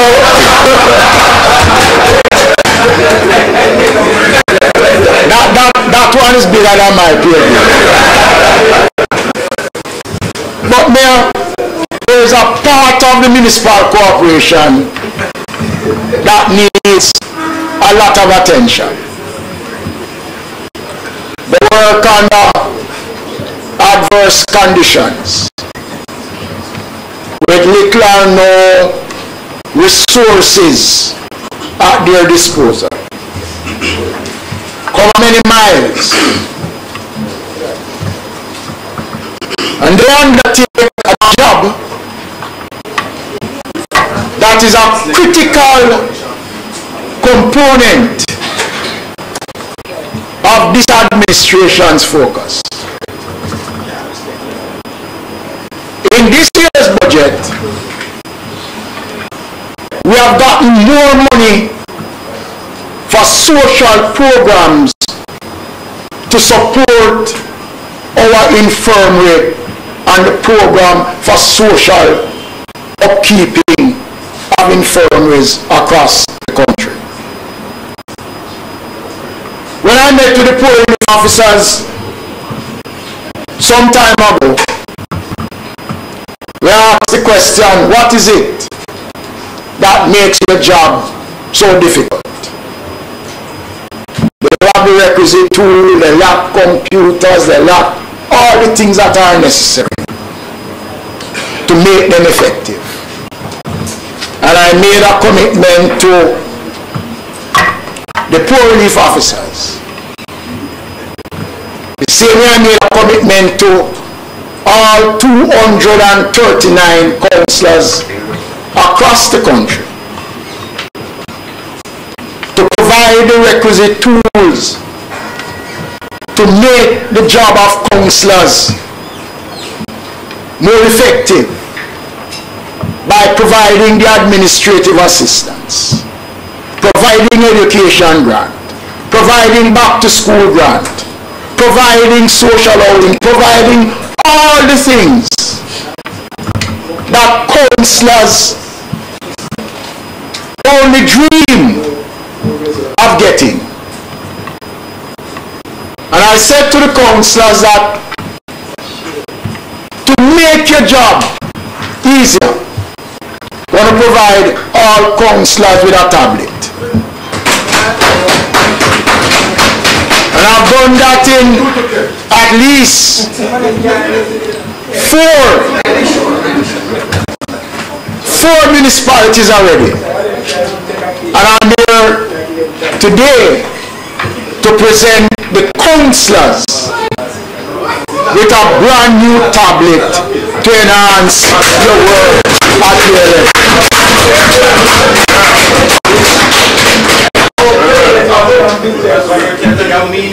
The poor relief officers, they have to use some big books. So it makes it difficult, and in a time like this, when a poor relief officer should be able, by just the touch of a button, find 2 or 3 people instead of going through all pages of a book. Big book like them a prisoner, like them in prison, going to a big book. And the age of technology is so well advanced that each poor relief officer from the St. James Municipal Corporation will receive a tablet, and outside of the tablet you will receive a brand new computer and printer to enhance the work of the poor relief.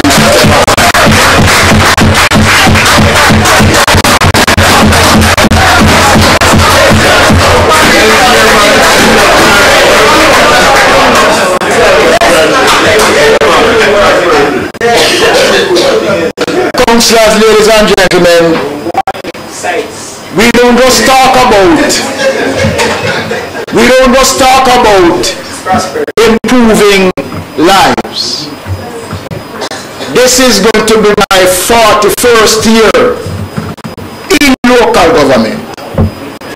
And I know what local government was then, and when I look at what local government is today, I can tell you that we have made the difference in local government in this country.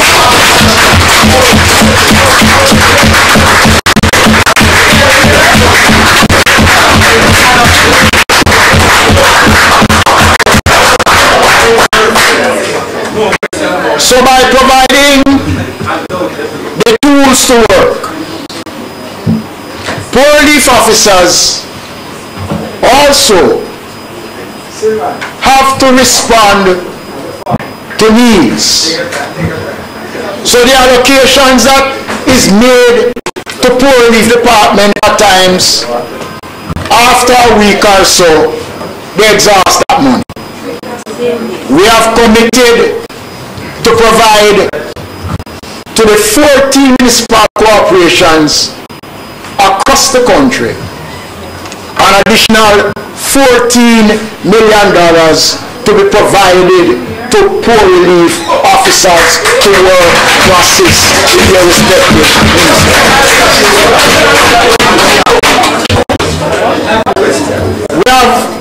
We have some changes coming to the poor relief. We have changes coming to the Board of Supervision. We're going to have new names. When I come back to St. James after we have concluded the construction of the new facility, we will no longer call it St. James Infirmary. Going to have a brand new name, brand new meaning. But I want to say something which is critical to the investment that this administration is making to improve the standard of the poor. It is a part of our obligation as a country. But while we're changing the name and providing the resources to improve the service, some of who is working in the system can't be a part of the system any longer because they have brought disgrace and shame on the system. Some of them exploit those who are destitute. They treat them as if they don't exist. And when I speak in Parliament, I'm going to be saying a lot more on it. But now I am telling you this. Many of them who work in our infirmaries tell you that they were employed because they were a PD captain or somebody who was aligned to some mayor or to some elected representative. Well, I am putting out a warning today that no politics, no mayor can protect you in your job if you're not performing. Because a lot of the political, a lot of those who are working in our infirmaries, some of them are administering medication and they can't read and write.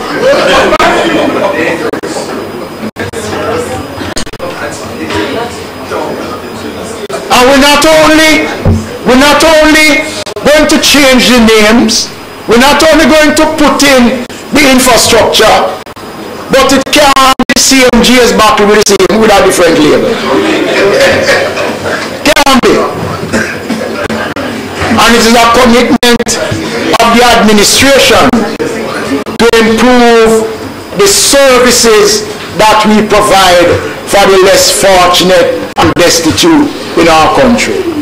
Mayor, it is a pleasure to be back in St. James, and I look forward to working with you all to continue to improve local government and to make your job as elected representatives much easier. We might not have all that we want, but at least we have that progressive agenda which prosperity has taken beyond all realms of imagination.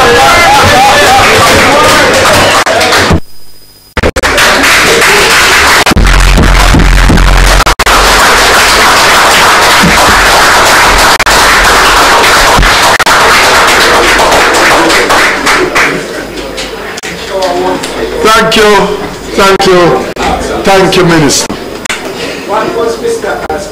You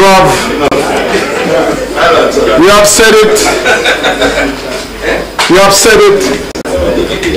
and I know you mean every word you have said.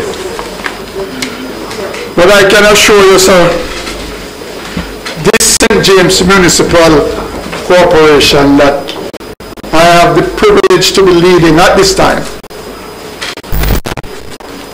will live up to the expectations of not only the government but the people of this parish. We will do our duty as is required by law, and we will do our duty without fear or affection to anyone, whether they were a PD captain or not. Because my policy, Mr. Minister, is that you must perform if you want to stay on. And that is my policy, Minister. So today, you being here today, you have said a lot. You have given us a lot. And I can tell you, I might not have 41 years in local government as you, but I have been here 11 years now, and I've never been given the opportunity to serve the people of my division as I am being now, being empowered by you to give us $1 million dedicated fund for drain cleaning on a yearly basis, 500,000 for back to school assistance, 500,000 for social intervention, and 300,000 for admin assistance. And Mr. Minister, you gave us tablets. You gave us tablets. And you said it as a not a pill, but you gave us tablet, Minister. But Minister, I know you mean local government well. I know you mean the parish of St. James well. And so we need to get that infirmary officially open before the end of this financial year. So if we have to work night and day, Saturdays and Sunday, we need to have it ready. Okay? So we need to get the infirmary. I know that my minister is very passionate about the board by December. So you are giving a commitment to the media that December you will deliver. So remember that. But Minister, thank you very much as usual, sir. And you can rest assured that yes, and we will endeavor to give you the opportunity to make the formal presentation. Councillor Cummings? Yes. You want to lead us in prayer? Yes, yes,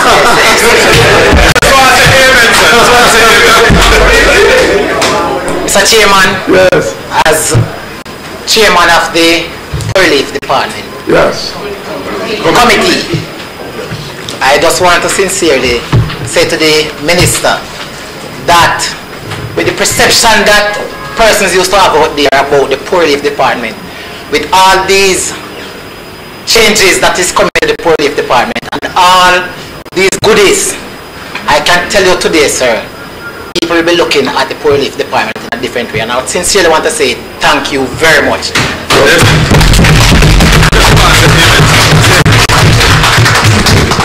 Councillors, yeah,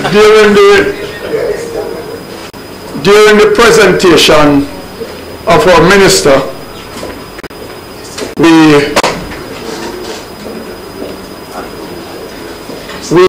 sir?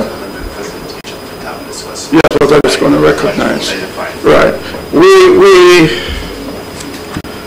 have joining us Mrs. Claudette Bryan, Justice of the Peace, President of the St. James Lay Magistrate Association. Also we have Mr. Howard Dears, JP, joining us. Mrs. Claudette.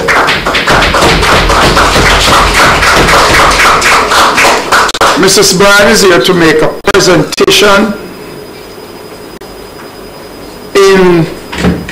with regards to a joint collaboration with the Lay Magistrate Association and the Sweetwater Blossom Foundation.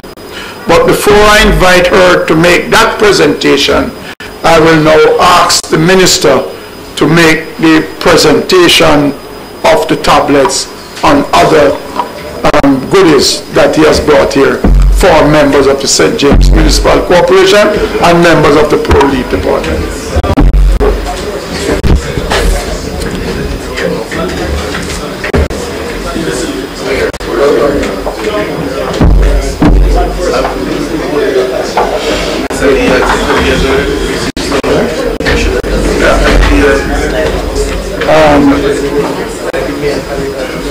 What time?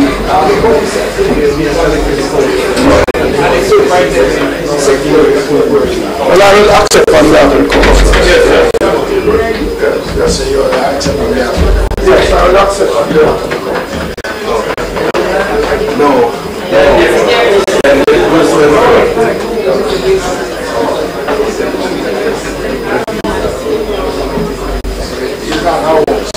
Like an empty box. Like an empty box. Alright?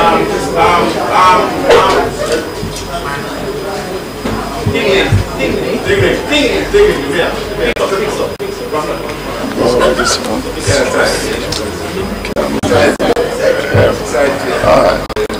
That's good, yeah? Thank you. Thank you, Minister.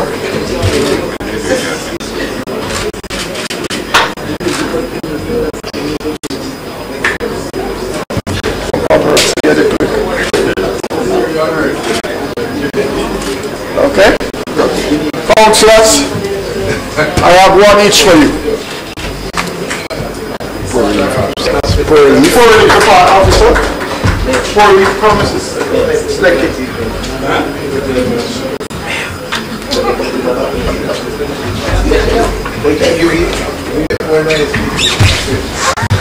Okay. Congratulations.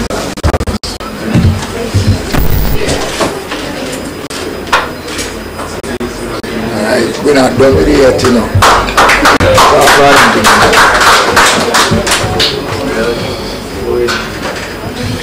So this is yours also, Charles. Alright. And this down here so is your own too. This is your own. Alright.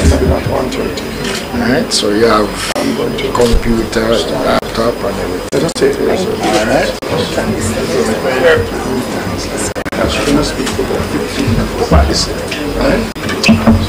After we finish, we have a group. Mr. Secretary.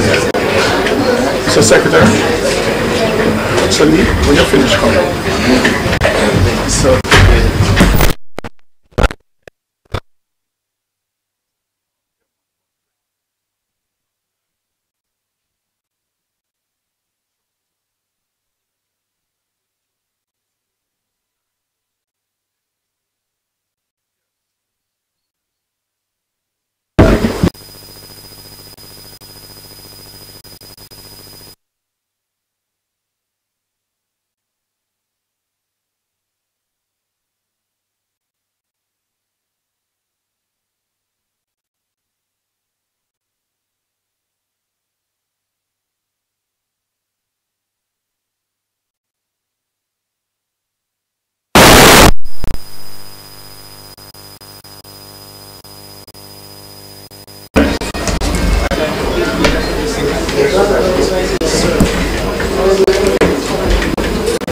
Can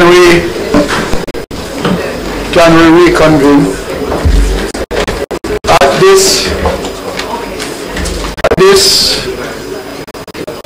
At this moment, I will now move to resolutions, and I will get back to local board affairs, and then I will, at the end of resolution, I will just ask Mrs. Claudette Bryan to make her presentation. So resolution, Mr. Lee.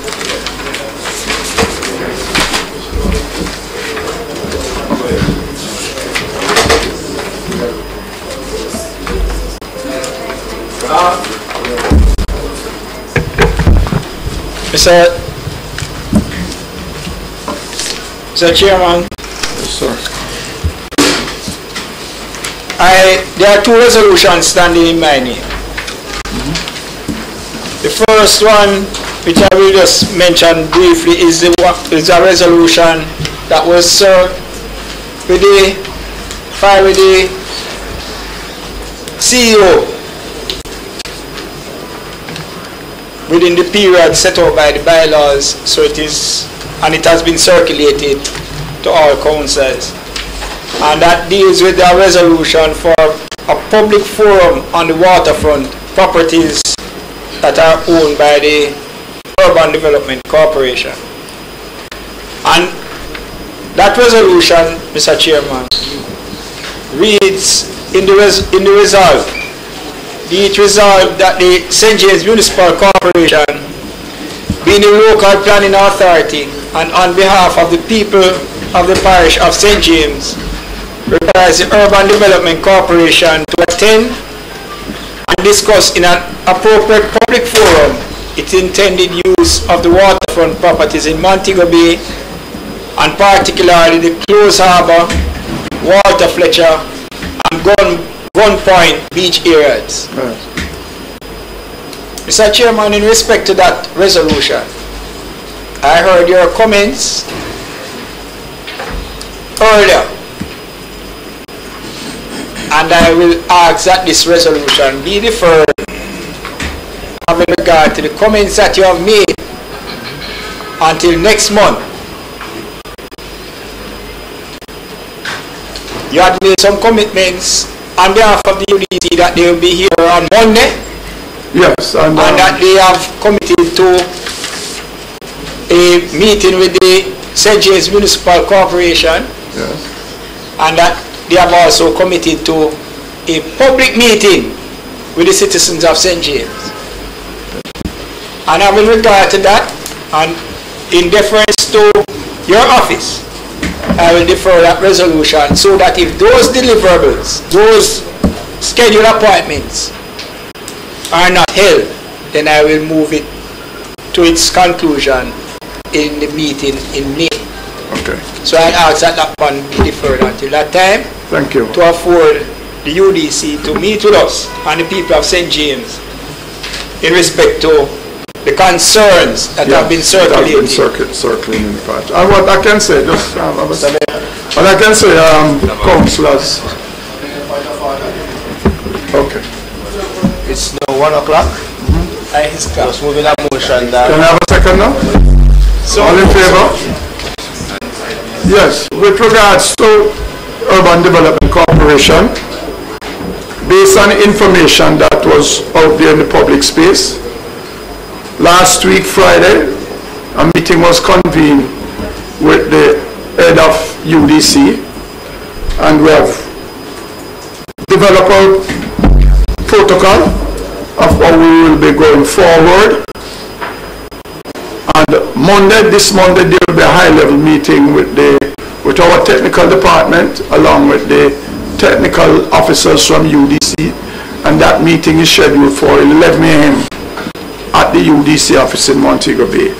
Following that meeting, there will be a meeting with councillors and the management of UDC to discuss with councillors the way forward as it relates to Old Hospital, Gun Point, One Man Beach, Aquasol, Los Harbor. Following that meeting, they have committed to be with us. Yes, they have committed to be with us to make a presentation at our monthly council meeting. And moving from that council meeting, they have also committed to have a town hall meeting. So what the resolution was seeking to do, they have already agreed in principle for us to, that they will proceed. So I'm sure that they will be here next month to, no, next month to have a public presentation, but they will have a public forum where the public can participate in a discussion. Most likely it will be the cultural center. Resolutions now. Thank you again. There is a second resolution that I have, which is a resolution under the Parishes Abandoned Cemeteries Act. And that one, Mr. Chairman, is be it resolved that the St. James Municipal Corporation take all steps commencing with publication in the Gazette and one daily newspaper circulating within the parish of St. James once per week for not less than 3 months, and to apply to the Minister for an order directing that the provisions of the Parishes Abandoned Cemeteries Act shall apply to the cemetery located on the Gloucester Avenue, Montego Bay, in the parish of St. James. That resolution, Mr. Chairman, was also filed with the CEO within the stipulated period as set out in the bylaws. It is moved by myself and it is seconded by Councillor Everest School. And the basis of that resolution, Mr. Chairman, is that there's a situation seconded by Everest School. You actually need it to be stated? I need to say. Okay. I so move to second the motion, Mr. Chair. Alright. Yes, go ahead. Mr. Chairman, when you consider the roadway, which is the Gloucester Avenue, the hip strip, that as some also call it, and the renamed Jimmy Cliff Boulevard, it is a road that is integral to the movement from east to west in Montego Bay. And what we have seen developing over the period, because it has many business places along the hip strip, but it has no significant parking facility for the persons who use it. And the development that has taken place and is taking place along that particular roadway, with the improvement lately in the hotel that is to be opened, the Spanish Court Hotel, which seems to be expanded beyond what it previously was. I envisage that if we do not, as a municipal corporation, seek to create additional parking space, then that particular roadway is going to be a situation that we will have gridlock, making the movement between east to west of Montego Bay very difficult. And the only other roadway that one could seek to use is the Queen's Drive. And the Queen's Drive has its limitations again because of the terrain, etc. So there is little space for widening of that particular road. And so in looking on the Gloucester Avenue, there is a cemetery that is on the Gloucester Avenue which falls between the old Decameron and the new Decameron. It is a cemetery that has not seen any burial there for many, many years. In fact, when I visited the cemetery, some graves that are there, headstones that are there, have dates on them that are even before emancipation in Jamaica.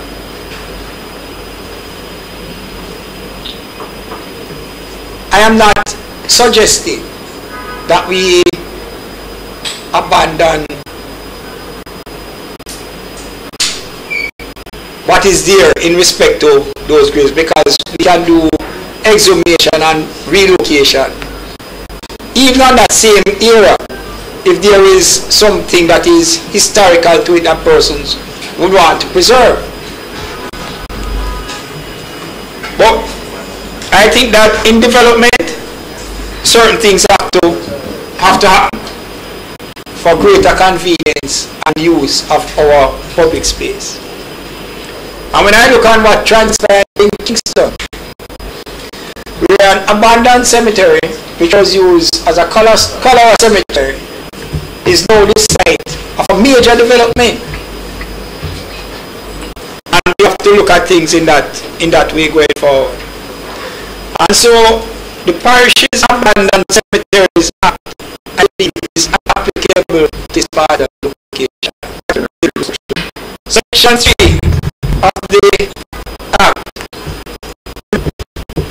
says that when burials in any cemetery shall be wholly discontinued for a period of 20 years, it shall be lawful for the parish owner of the parish in which the cemetery is situated, or the given of its intention, so to do by publication in the Gazette, and in the daily newspaper circulating with the parish once a week, and less than 3 months apply to the minister. So, so it's better to get for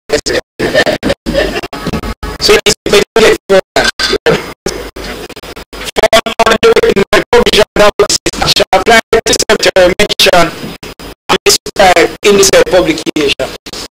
And what the Act allows to happen, Mr. Chairman, is that the lands that constitute that cemetery that has not been used for 20 years, and this one probably it is in excess of 100 years,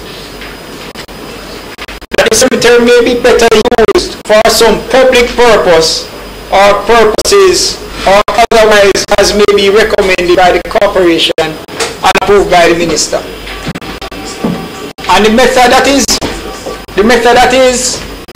spoke of in this particular legislation obviously allows for inclusiveness in that the fact that the publication has to be made in the Gazette and in the newspaper, it will allow for persons who have an interest, whether it is in support or against the motion, that they can be involved in the discussion and on what that better use of that particular area can be.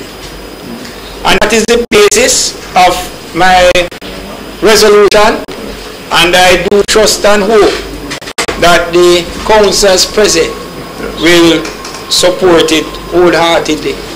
Do you want to address? There are 2 cemeteries there. There are 2 cemeteries that are there. Address that for me.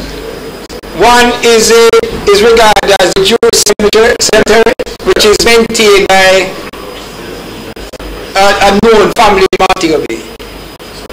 That is not the area that I'm speaking about. Right. I'm speaking of the area which is to the east of that particular one. And we own the property? And, well, the council maintains it. It was a part of the whole Cornwall Beach area. And Cornwall Beach property fell under the purview of the municipal corporation. That's our property. So, and I believe that from comments that I've heard, I don't have any official confirmation, is that area was that area that was also a color cemetery. And so in the resolution, I've asked for it to be sent also to the National Environment and Planning Agency so that they can have their input in respect to the environmental impact assessment and any concerns that may arise because of what it was previously used for. So I'm asking the councils to provide support for the resolution. It obviously is a process that will take time before it reaches to its conclusion, and so as I said, it will allow for greater participation to take place. Thank you. Councillors, there is a resolution on the floor. Those who are in support of the resolution. You have any comment? Is there any comment? I mean, Councillor Brown? No, I'm supporting the resolution. Or you supporting the resolution? All in favor?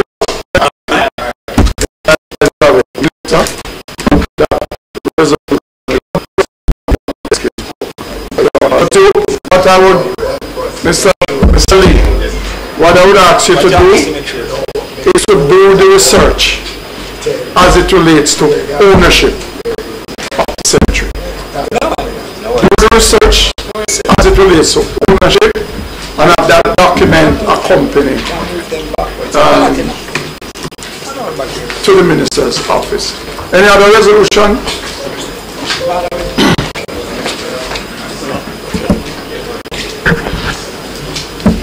Chairman, a resolution to rename Sunset Boulevard the Godfrey G. Dyer Boulevard. There's a copy there. Can I find your copy? Okay. Whereas Godfrey G. Dyer has and continues to make significant contributions to the social and economic growth and development of the city of Montego Bay and to public life, including being a director and president of the Montego Bay Chamber of Commerce and chairman of the Tourism Enhancement Fund. Whereas the St. James Municipal Corporation is of the view that Godfrey G. Dyer must be recognized by the city of Montego Bay by the attachment of his name to a roadway in his honor. Whereas there is a roadway commencing at the intersection of Kent Avenue and Gloucester Avenue and running easterly to connect with Queens Drive, which roadway is now known as Sunset Boulevard. Be it resolved, the St. James Municipal Corporation approve the renaming of the roadway now known as Sunset Boulevard to be henceforth known as the Godfrey G. Dyer Boulevard. Be it further resolved that this resolution be forwarded to the Ministry of Local Government and Community Development, the Ministry of Economic Growth and Job Creation, and the National Works Agency for support. Dated the 3rd day of April 2018, moved by Leroy A. Williams and seconded. Seconded? Yes. No, man, Crawford. Second, Dwight Crawford. Yes, I second. Councillors, all in favor? Any other resolution? Yes, Mr. Chairman. Yes. You do yours last. Yours going to be long. Yours going to be long. Mr. Chairman, I rise to present a resolution for the renaming of Southern Cross Boulevard. It was served 7 years before. Whereas Anthony Hart has and continues to make significant contributions to the social and members, please, to the social and economic growth and development of the city of Montego Bay and to public life as a member of the parochial board and as such as a philanthropist. Whereas it was his initiative and dedication that radically changed the face of the north coast of Jamaica. He promoted the idea of building a free port in Montego Bay, and having finally put all the pieces together, dredging began in 1967. The development of the free port coincided with the beginning of the Caribbean cruise shipping, a new industry. This project created 350 acres of land and 4 berths for ships. Montego Bay Freeport today is at the heart of development of Montego Bay, which has grown from 17,000 people when Tony Hart was a child to some 200,000 today. Whereas the St. James Municipal Corporation is of the view that Anthony Hart must be recognized by the city of Montego Bay by the attachment of his name to a roadway in his honor. Whereas there is a roadway commencing at the intersection of Moore Cook Boulevard and Alice Eldemeyer Drive, running northerly to the end of the peninsula, part of the Bogue Island, which roadway is now known as Southern Cross Boulevard. Be it resolved that the St. James Municipal Corporation approve the renaming of the road now known as Southern Cross Boulevard and make an amendment here, Mr. Chairman, to henceforth known as Tony Hart Boulevard, Mr. Chairman. Be it further resolved that this resolution be forwarded to the Ministry of Local Government and Community Development and the Ministry of Economic Growth and Job Creation and the National Work Agency for support. Dated the 3rd day of April 2018, moved by myself and seconded by Councillor Leroy Williams. Thank you. Councillors? Aye. All in favor? Aye. Any other resolution?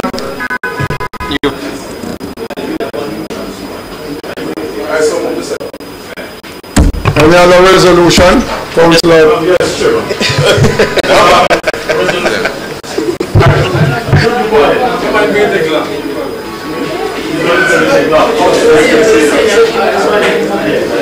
Age before youth.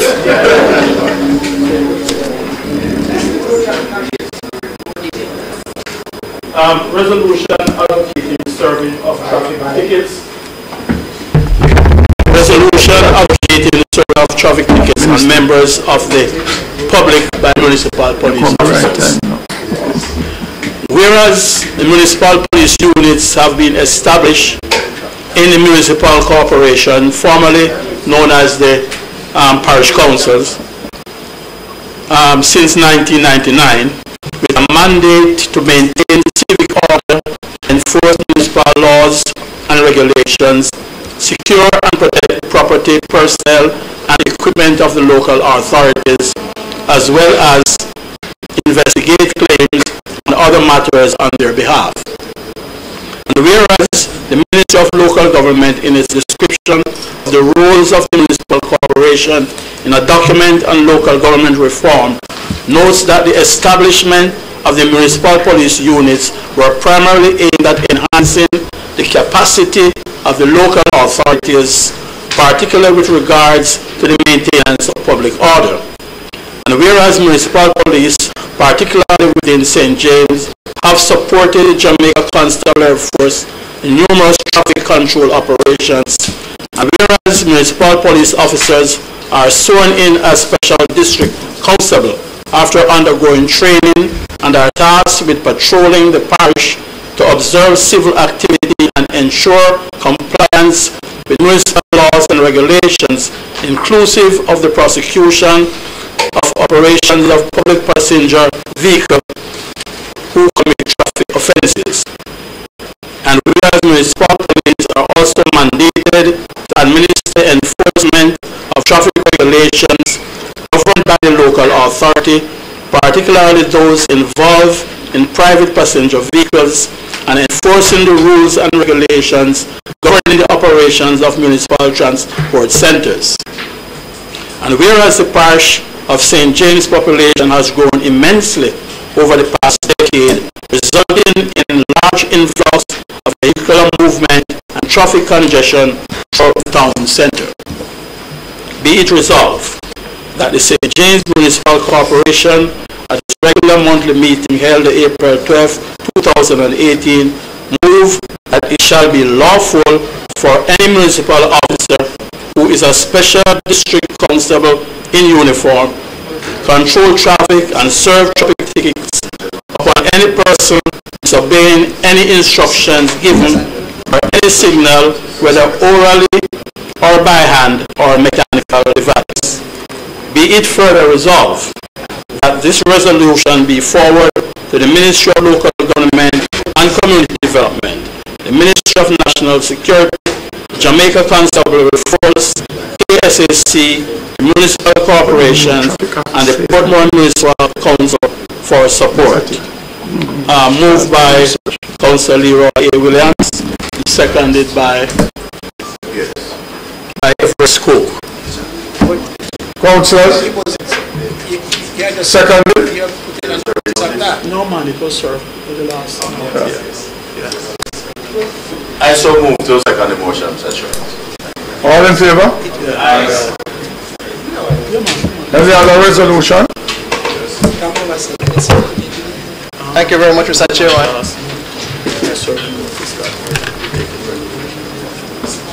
I have two resolutions in my name. First one is for the investigation into the use of mercury amalgam filling. While no adequate research has been done in Jamaica to link the use of dental amalgam to organ failures, Alzheimer's, cancer and other possible effects of exposure to mercury, local and private complaints have been coming from oncologists about adverse effects of mercury on their cancer patients. There are also proponents who ignore the hazards of the silver filling in the interest of financial gains and economic opportunities. Even Dr. Veronique Sellers says that the substance in amalgam is the most toxic, naturally occurring substance on the planet, but will still affix it to your teeth permanently. It is against this background that I move this resolution for the Ministry of Health to intervene and secure the health and livelihood of all Jamaicans. Whereas dental amalgam, according to the United States Food and Drug Administration, is dental filling material used to fill cavities caused by tooth decay. They explain that dental amalgam is a mixture of metals consisting of liquid mercury and powdered alloy. The amalgam consists of 50% mercury, silver, tin, and copper. It is popularly referred to as silver filling, but the truth is, Mr. Chairman, the silver is really the color and not the content. Whereas the FDA revealed that mercury releases low-level vapor that can be inhaled and absorbed by the lungs. And levels of mercury vapor exposure are associated with adverse effects in the brain and kidney. The real concern is whether high levels refer to high-level exposure in one instance as opposed to exposure over time is one point yet to be addressed. Whereas the European Commission has recently paved the way for a complete ban on the use of mercury amalgam, with Sweden completely implementing a ban. According to the Commission, mercury and most of its compounds are highly toxic to humans, animals and ecosystems. Besides, even low doses can seriously affect the nervous system. This neurotoxin has also been linked with harmful effects on cardiovascular, immune and reproductive systems, as the Commission posits. Whereas researcher Elizabeth Renter maintains that mercury can cause problems when ingested, it could also cause problems as it sits in your mouth, giving off vapors when damaged or agitated and leaking into your food and saliva. She explains that mercury is so dangerous that trained dentists, when removing them, one, they must provide an alternate airflow for the patient so they do not breathe contaminated air from the mouth. And two, a dam must be used to limit swelling and inhalation. And three, protective gear must be worn on the body and face, and the air purifiers must be used. And whereas in October 2016, Jamaica participated in a workshop sponsored by Pan American Health Organization, PAHO, in association with World Health Organization, aimed to understand the roles of the health sector in Minamata Convention on mercury and facilitate the implementation of the World Health Assembly, public health impacts for exposure to mercury and mercury compounds. The findings of this workshop support the many claims of the FDA, EU Commission, and many experienced physicians that mercury exposure in the form of amalgam fillings can destroy the human body. In Canada, researchers have recently found highly significant heavy metals in diseased breast cancer tissues done through tissue biopsy. These metals also included mercury. Be resolved that the Ministry of Health should encourage the Jamaican Dental Association on the discussion of alternatives to the use of mercury amalgam. And be resolved that the Ministry of Health should conduct an investigation into the use and disposal of mercury in the Jamaican dentistry and to make available the findings of this investigation. And be it further resolved that this resolution be circulated to all municipal corporations for support and sent to the Office of the Minister of Health for further action and communication.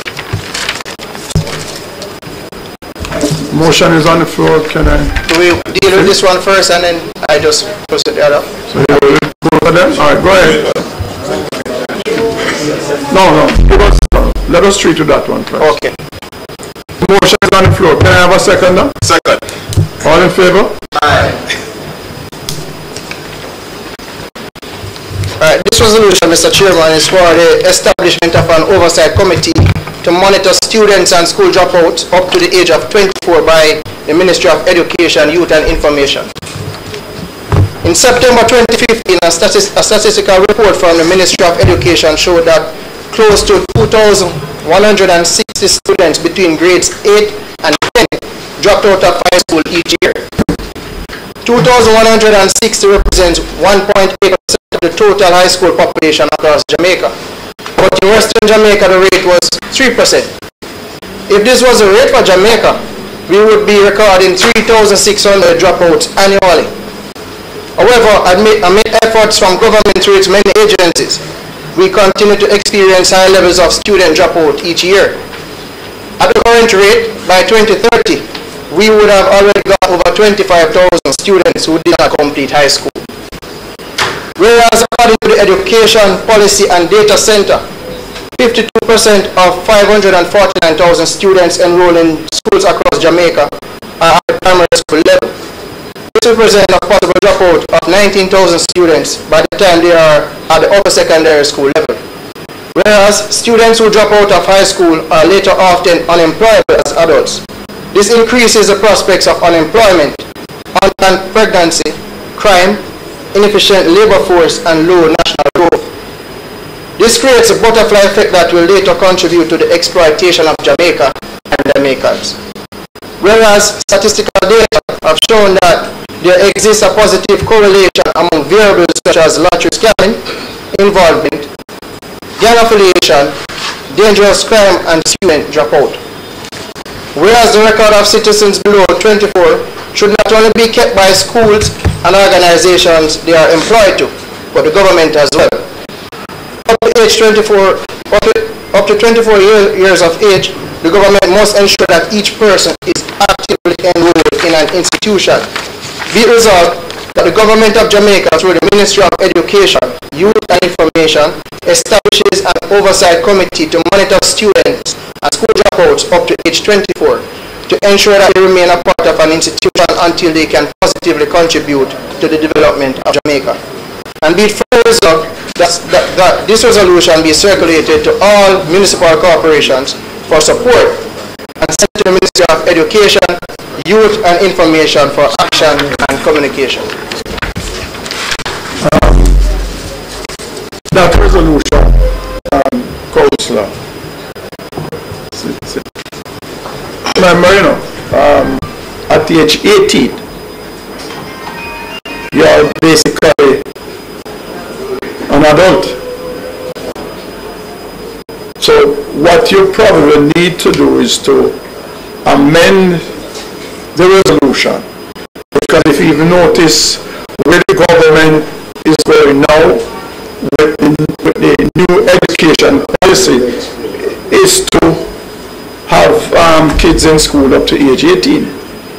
So I'm not sure that we'll be able to you can enforce that. So I would say if you confine it to age 18, it will find favor with the Ministry of Education, which I am sure that they have something to capture those groups. But I would say to you that do some more research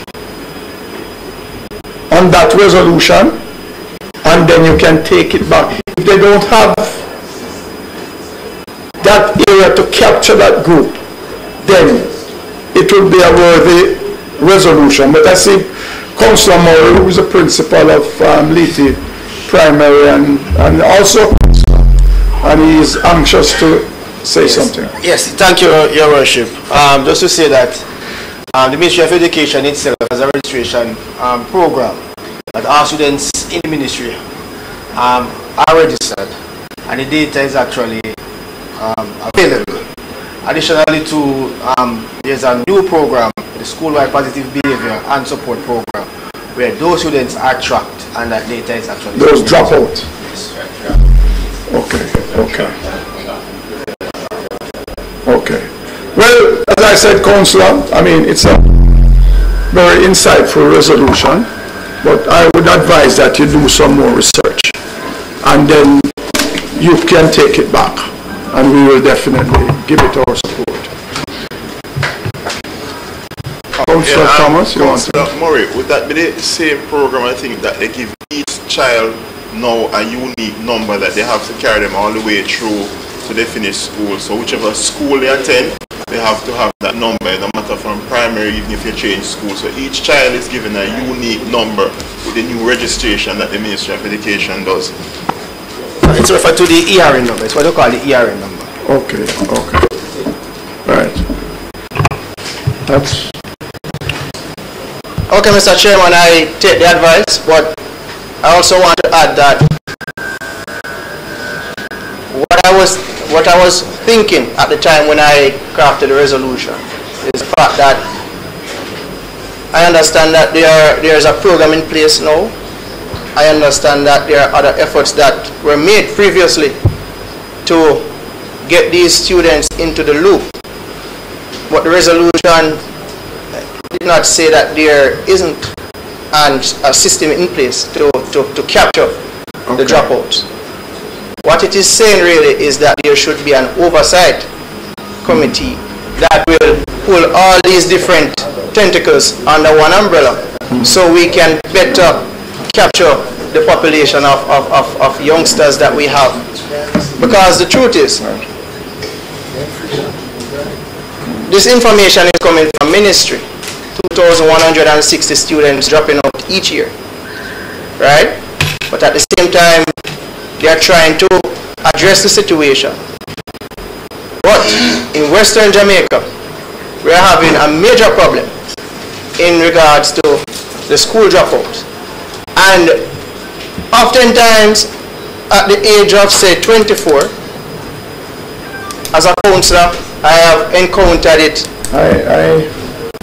I understand that, and you know, you being the youngest councillor in this chamber, I can understand your propensity to wanting to protect the youth. But over age 18, they are an adult. And I don't think that you can bind them to anything without their own agreement to be so binding. Okay, understand. Right? Understand. So I know the intention is, you know, is good, and you are a young man, you are the youngest councillor in this chamber, and I know you would like to see more done. Okay. But as I said, do some more research. All right. Thank you. No problem. Thank you very much. Good, good. Any other resolution? Mr. Leaders, any other resolution? Yeah. Okay. We have now come to the end of resolution. We have Mrs. Claudette Byrne here, the lay magistrate, president for the parish of St. James. That body has partnered with Sweetwater Blossom Foundation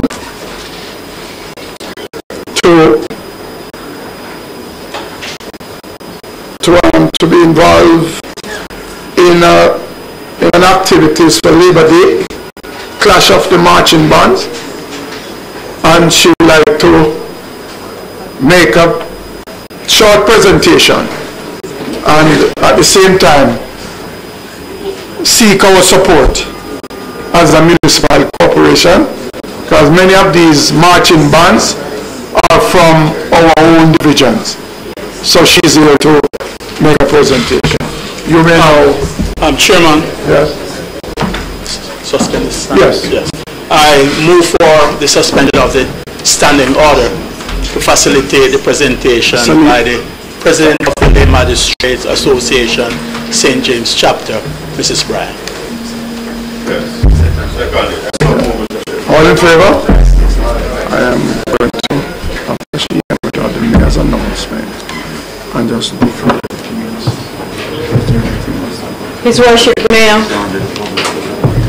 Councillor Homer Davis, CEO Mr. Gerald Lee, Honourable Minister Mr. Desmond Mackenzie, councillors, staff of the council,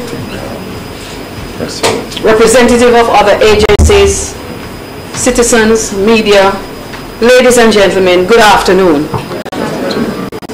I am extremely happy and excited to be here to share with you an event that will take place in the city of Montego Bay, in the parish of St. James, on May the 23rd at the Catherine Hall Stadium. This is called the Marching Band Competition. Some people have said clash, and the word clash really sounds very serious. But I have dubbed it the Marching Band Competition. It will be, I think this is going to be the second of its kind. I think the one was held earlier, some years ago in St. James.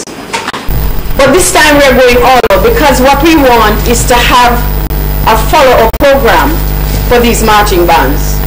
Meaning that we're not going to be just having a marching band competition on May the 23rd, but that we will be having a follow-up program for these marching bands.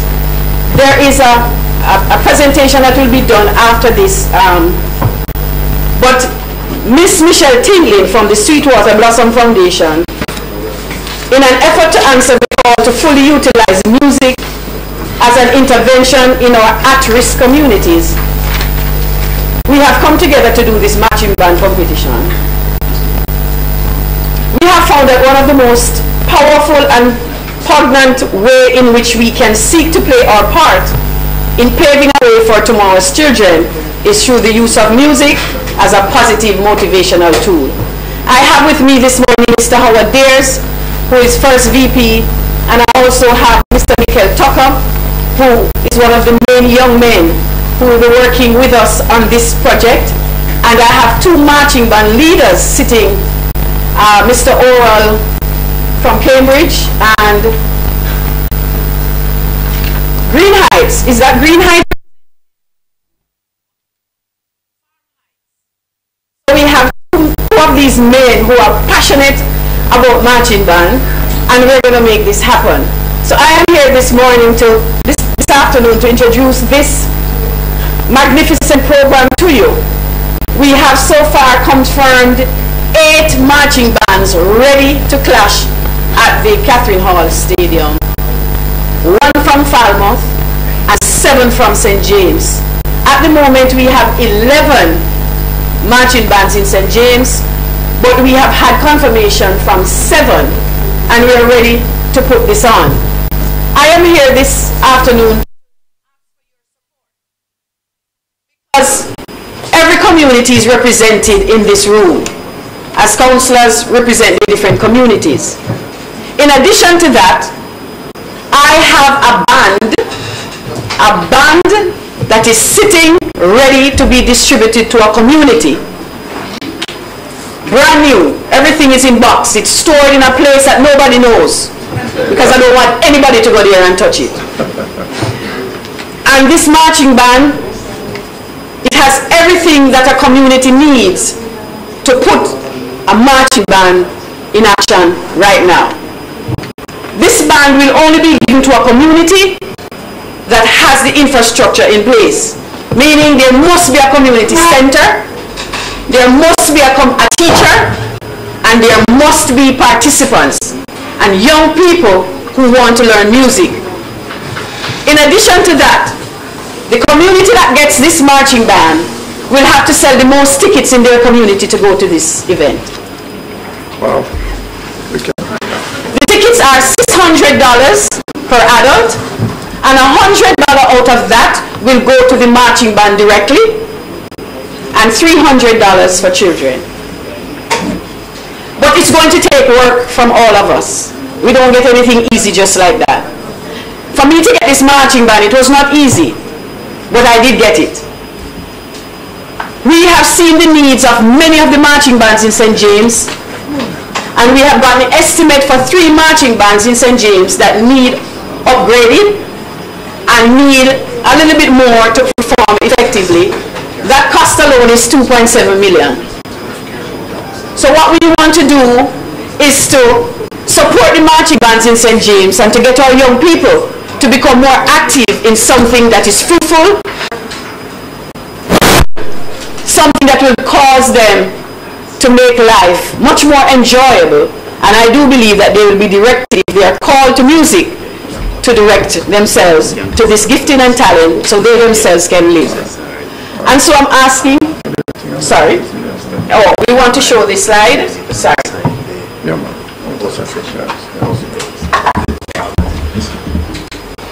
So we're asking for your support as we put this on. It would mean that I'm going to need the support of all the councillors in St. James, and that you and I, and Michelle and the foundation, and the lay magistrates of St. James, in fact all the justices, not just lay magistrates. Let me just make the difference. Justices of the peace are lay magistrates, okay? The Lay Magistrates Association exists, but not all justices are members of the lay magistrate. So that association governs the work of the justice of the peace. But not all our JPs are members of the lay magistrate. And I want to make that very clear, that if you are a justice of the peace and you're not a member of the Lay Magistrates Association, please get into order. Because it is through this medium that we will accomplish a lot of things. Please get into order. So I'm going to show you, let's do a slideshow. Michelle Tinglin is all the way in New Jersey, but she's working with us because we are working together to put this to bring this to fruition, and that our young people will benefit greatly. I am concerned, she is the one who outfitted this band. In fact, she has 6 pallets of uniforms ready to be distributed in St. James. 6 pallets. For 120 uniforms for 120 young people. And we want to be able to distribute these uniforms to bands that are active and giving back to the community. We want to also begin to look into the hotels to see how they can engage these marching bands into their programs for our young people. Is that Mr. Sitting in the back there? Is that him? That's you.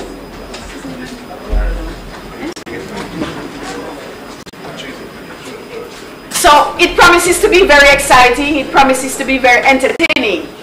And it's not just the marching bands that will be on show that afternoon. I won't tell you the other secret. Alright, they don't need to see me, they're seeing me now. So we're having more increased engagements for our young people, and that our JPs are actively involved in the community at all levels. And let me just say that this is Michelle with one of the band members that she outfitted. Let me tell you, the uniforms are nice, very, very nice. And she really wants to have us rebrand the marching bands so that they become more vibrant and active in the parish and become more useful and encouraging to our young people. This is Cambridge. I think there are 2 marching bands in Cambridge. And just one, Mr. Oral, only one in action now, or you are also up and about? 2, okay. Soon to be 3. Soon to be 3. You have a marching band already, sir? Not yet, but we're going for it. You better work for it because it's available. In fact, what I have here can outfit 2 bands. We want all that is on that thing. So Trelawney, she outfitted Trelawney. Trelawney is going to come up be a part of this competition because they felt jealous. They only have 1 marching band, so they're going to participate with us. And so we are asking of you to give us your help. I would love to get the Catherine Hall Stadium FOC. Free of cost. to get the Catherine Hall Stadium. Look at this. This is an event for the entire St. James. Isn't that so? Is anybody going to be left out? Absolutely not. This is Salma. Yeah, she outfitted that one too. And so this is how we want the bands in St. James to look.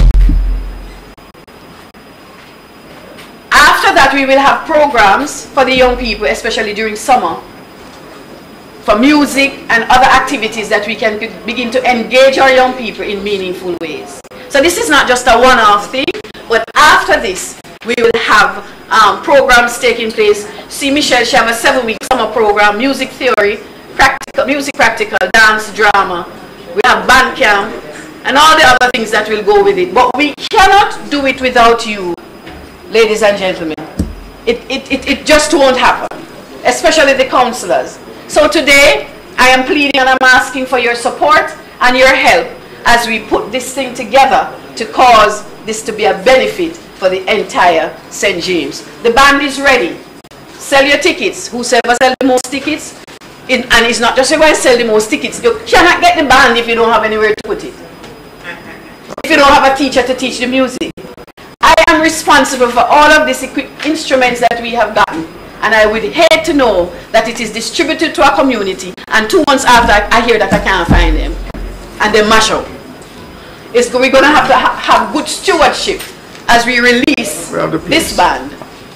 And this is a list, well, these are some of the band needs that some of this is for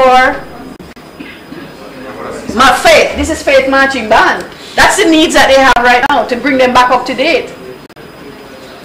It's quite a bit. The instruments are very, very expensive. So it means that I wouldn't want to give this to a community and it's wrecked in no time. So, and these are some of the monies we're trying to raise to fill the needs of some of these bands. We will not be able to give them everything, but we will be making prizes available for them. So on the day of the event, everybody feels good and they come away with something. So you're talking about advanced bands will be on display for 15 minutes. Advanced bands. And developing bands will be on display for 10 minutes. And each band is given an additional 2 minutes to enter the performance zone once the band is announced. So you're going to have some real nice music being played. And the judging begins once the band enters the performance zone in the stadium itself.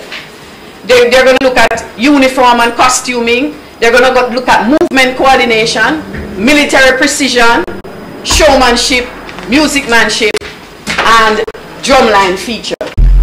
So they're going to have drumline feature, showmanship. What 3 areas we're going to be focusing on? They're going to choose a genre on their own. Then they're going to do a freestyle. And they're going to do drumline. And I think it's one more. That's being worked out. So each band will be given 10 minutes to show off. Whichever way they want to do, even when it comes to freestyle. And one part of it is going to be on their own. So we don't know what they're going to come with. It could be calypso. It could be gospel. But it's going to be extremely entertaining. And I'm here this afternoon, to ask for your support and that the councillors jump on board. I do have tickets already available. So I'm asking the community, the councillors, to take charge. How can you help? Sorry. Reduce rental cost of the Catherine. I didn't want to reduce, I want it free. Of the Catherine Hall Stadium. And we're going to have to sponsor these young people. Because a lot of them, they don't have the money to even get a bus. So we're going to have to transport them from the communities and bring them in so that they can perform. We're going to have to provide meals for all of them. I would hate to know that our young people come hungry and leave hungry. So there's going to be food provided for them, and we're going to take care of them well, so that when they go back home, they will say it was worth it to have participated. Anything else I missed? Okay. All right. Thank you so much. Tickets are available, and I ask of you to speak to Howard Dares on that matter. Thank you. Thank you very much for that information and presentation. Councillors, there's a band ready in the box, but it comes with certain requirements. But what you need to do, first requirements is to sell 200 tickets. I think if you sell 200 tickets, you might be able to can win the band. As also, you must have the necessary place to have the band stored, and a community center or youth club would be enough.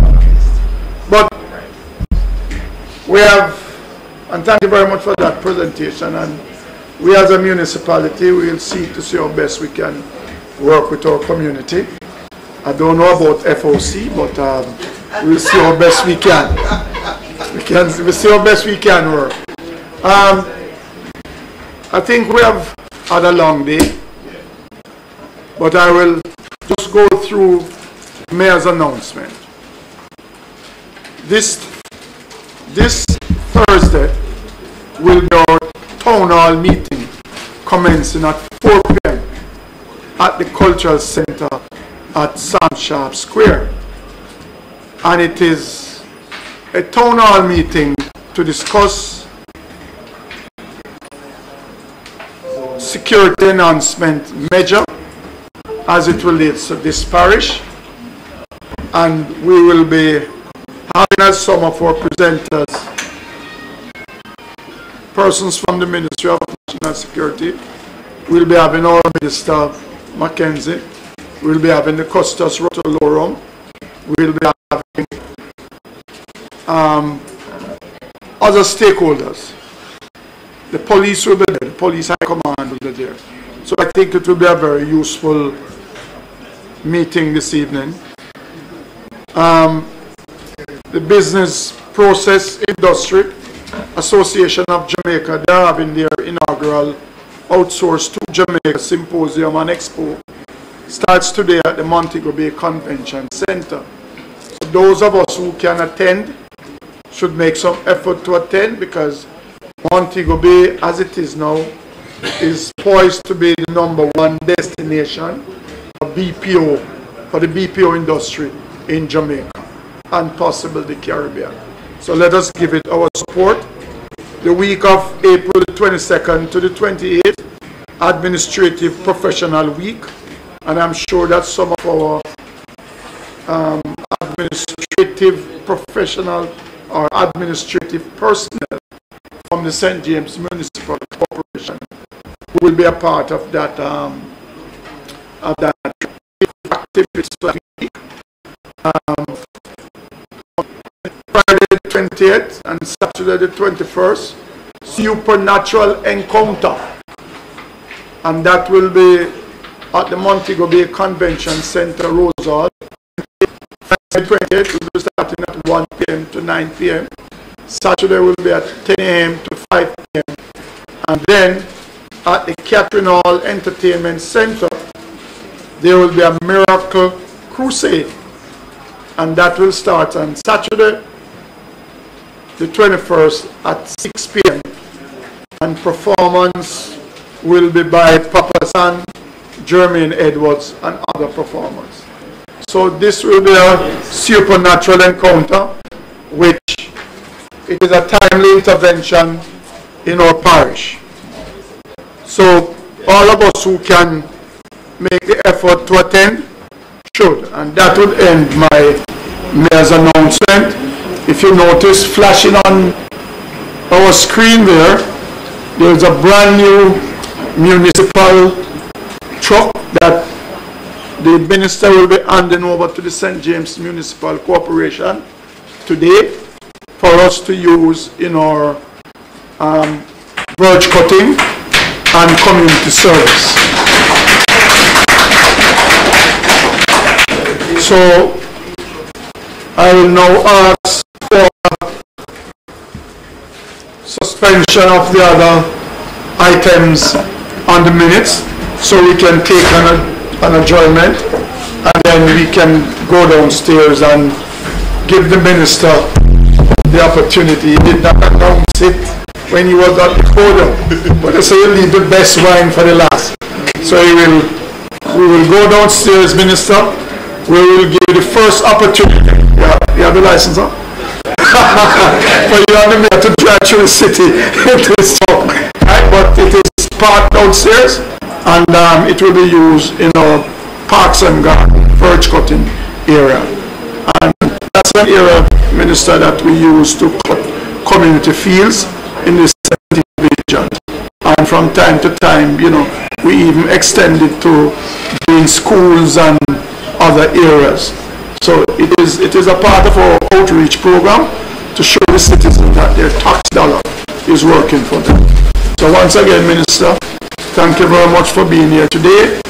And I know you'll be with us later this evening at our town hall meeting. So it's always been a pleasure to have you here, sir. Can I move back? Yes? So move. Yes. So we have now come to the end of a very successful day, a day in which will go down in history as one of our better days at the St. James Municipal Corporation. And thank you very much, Minister.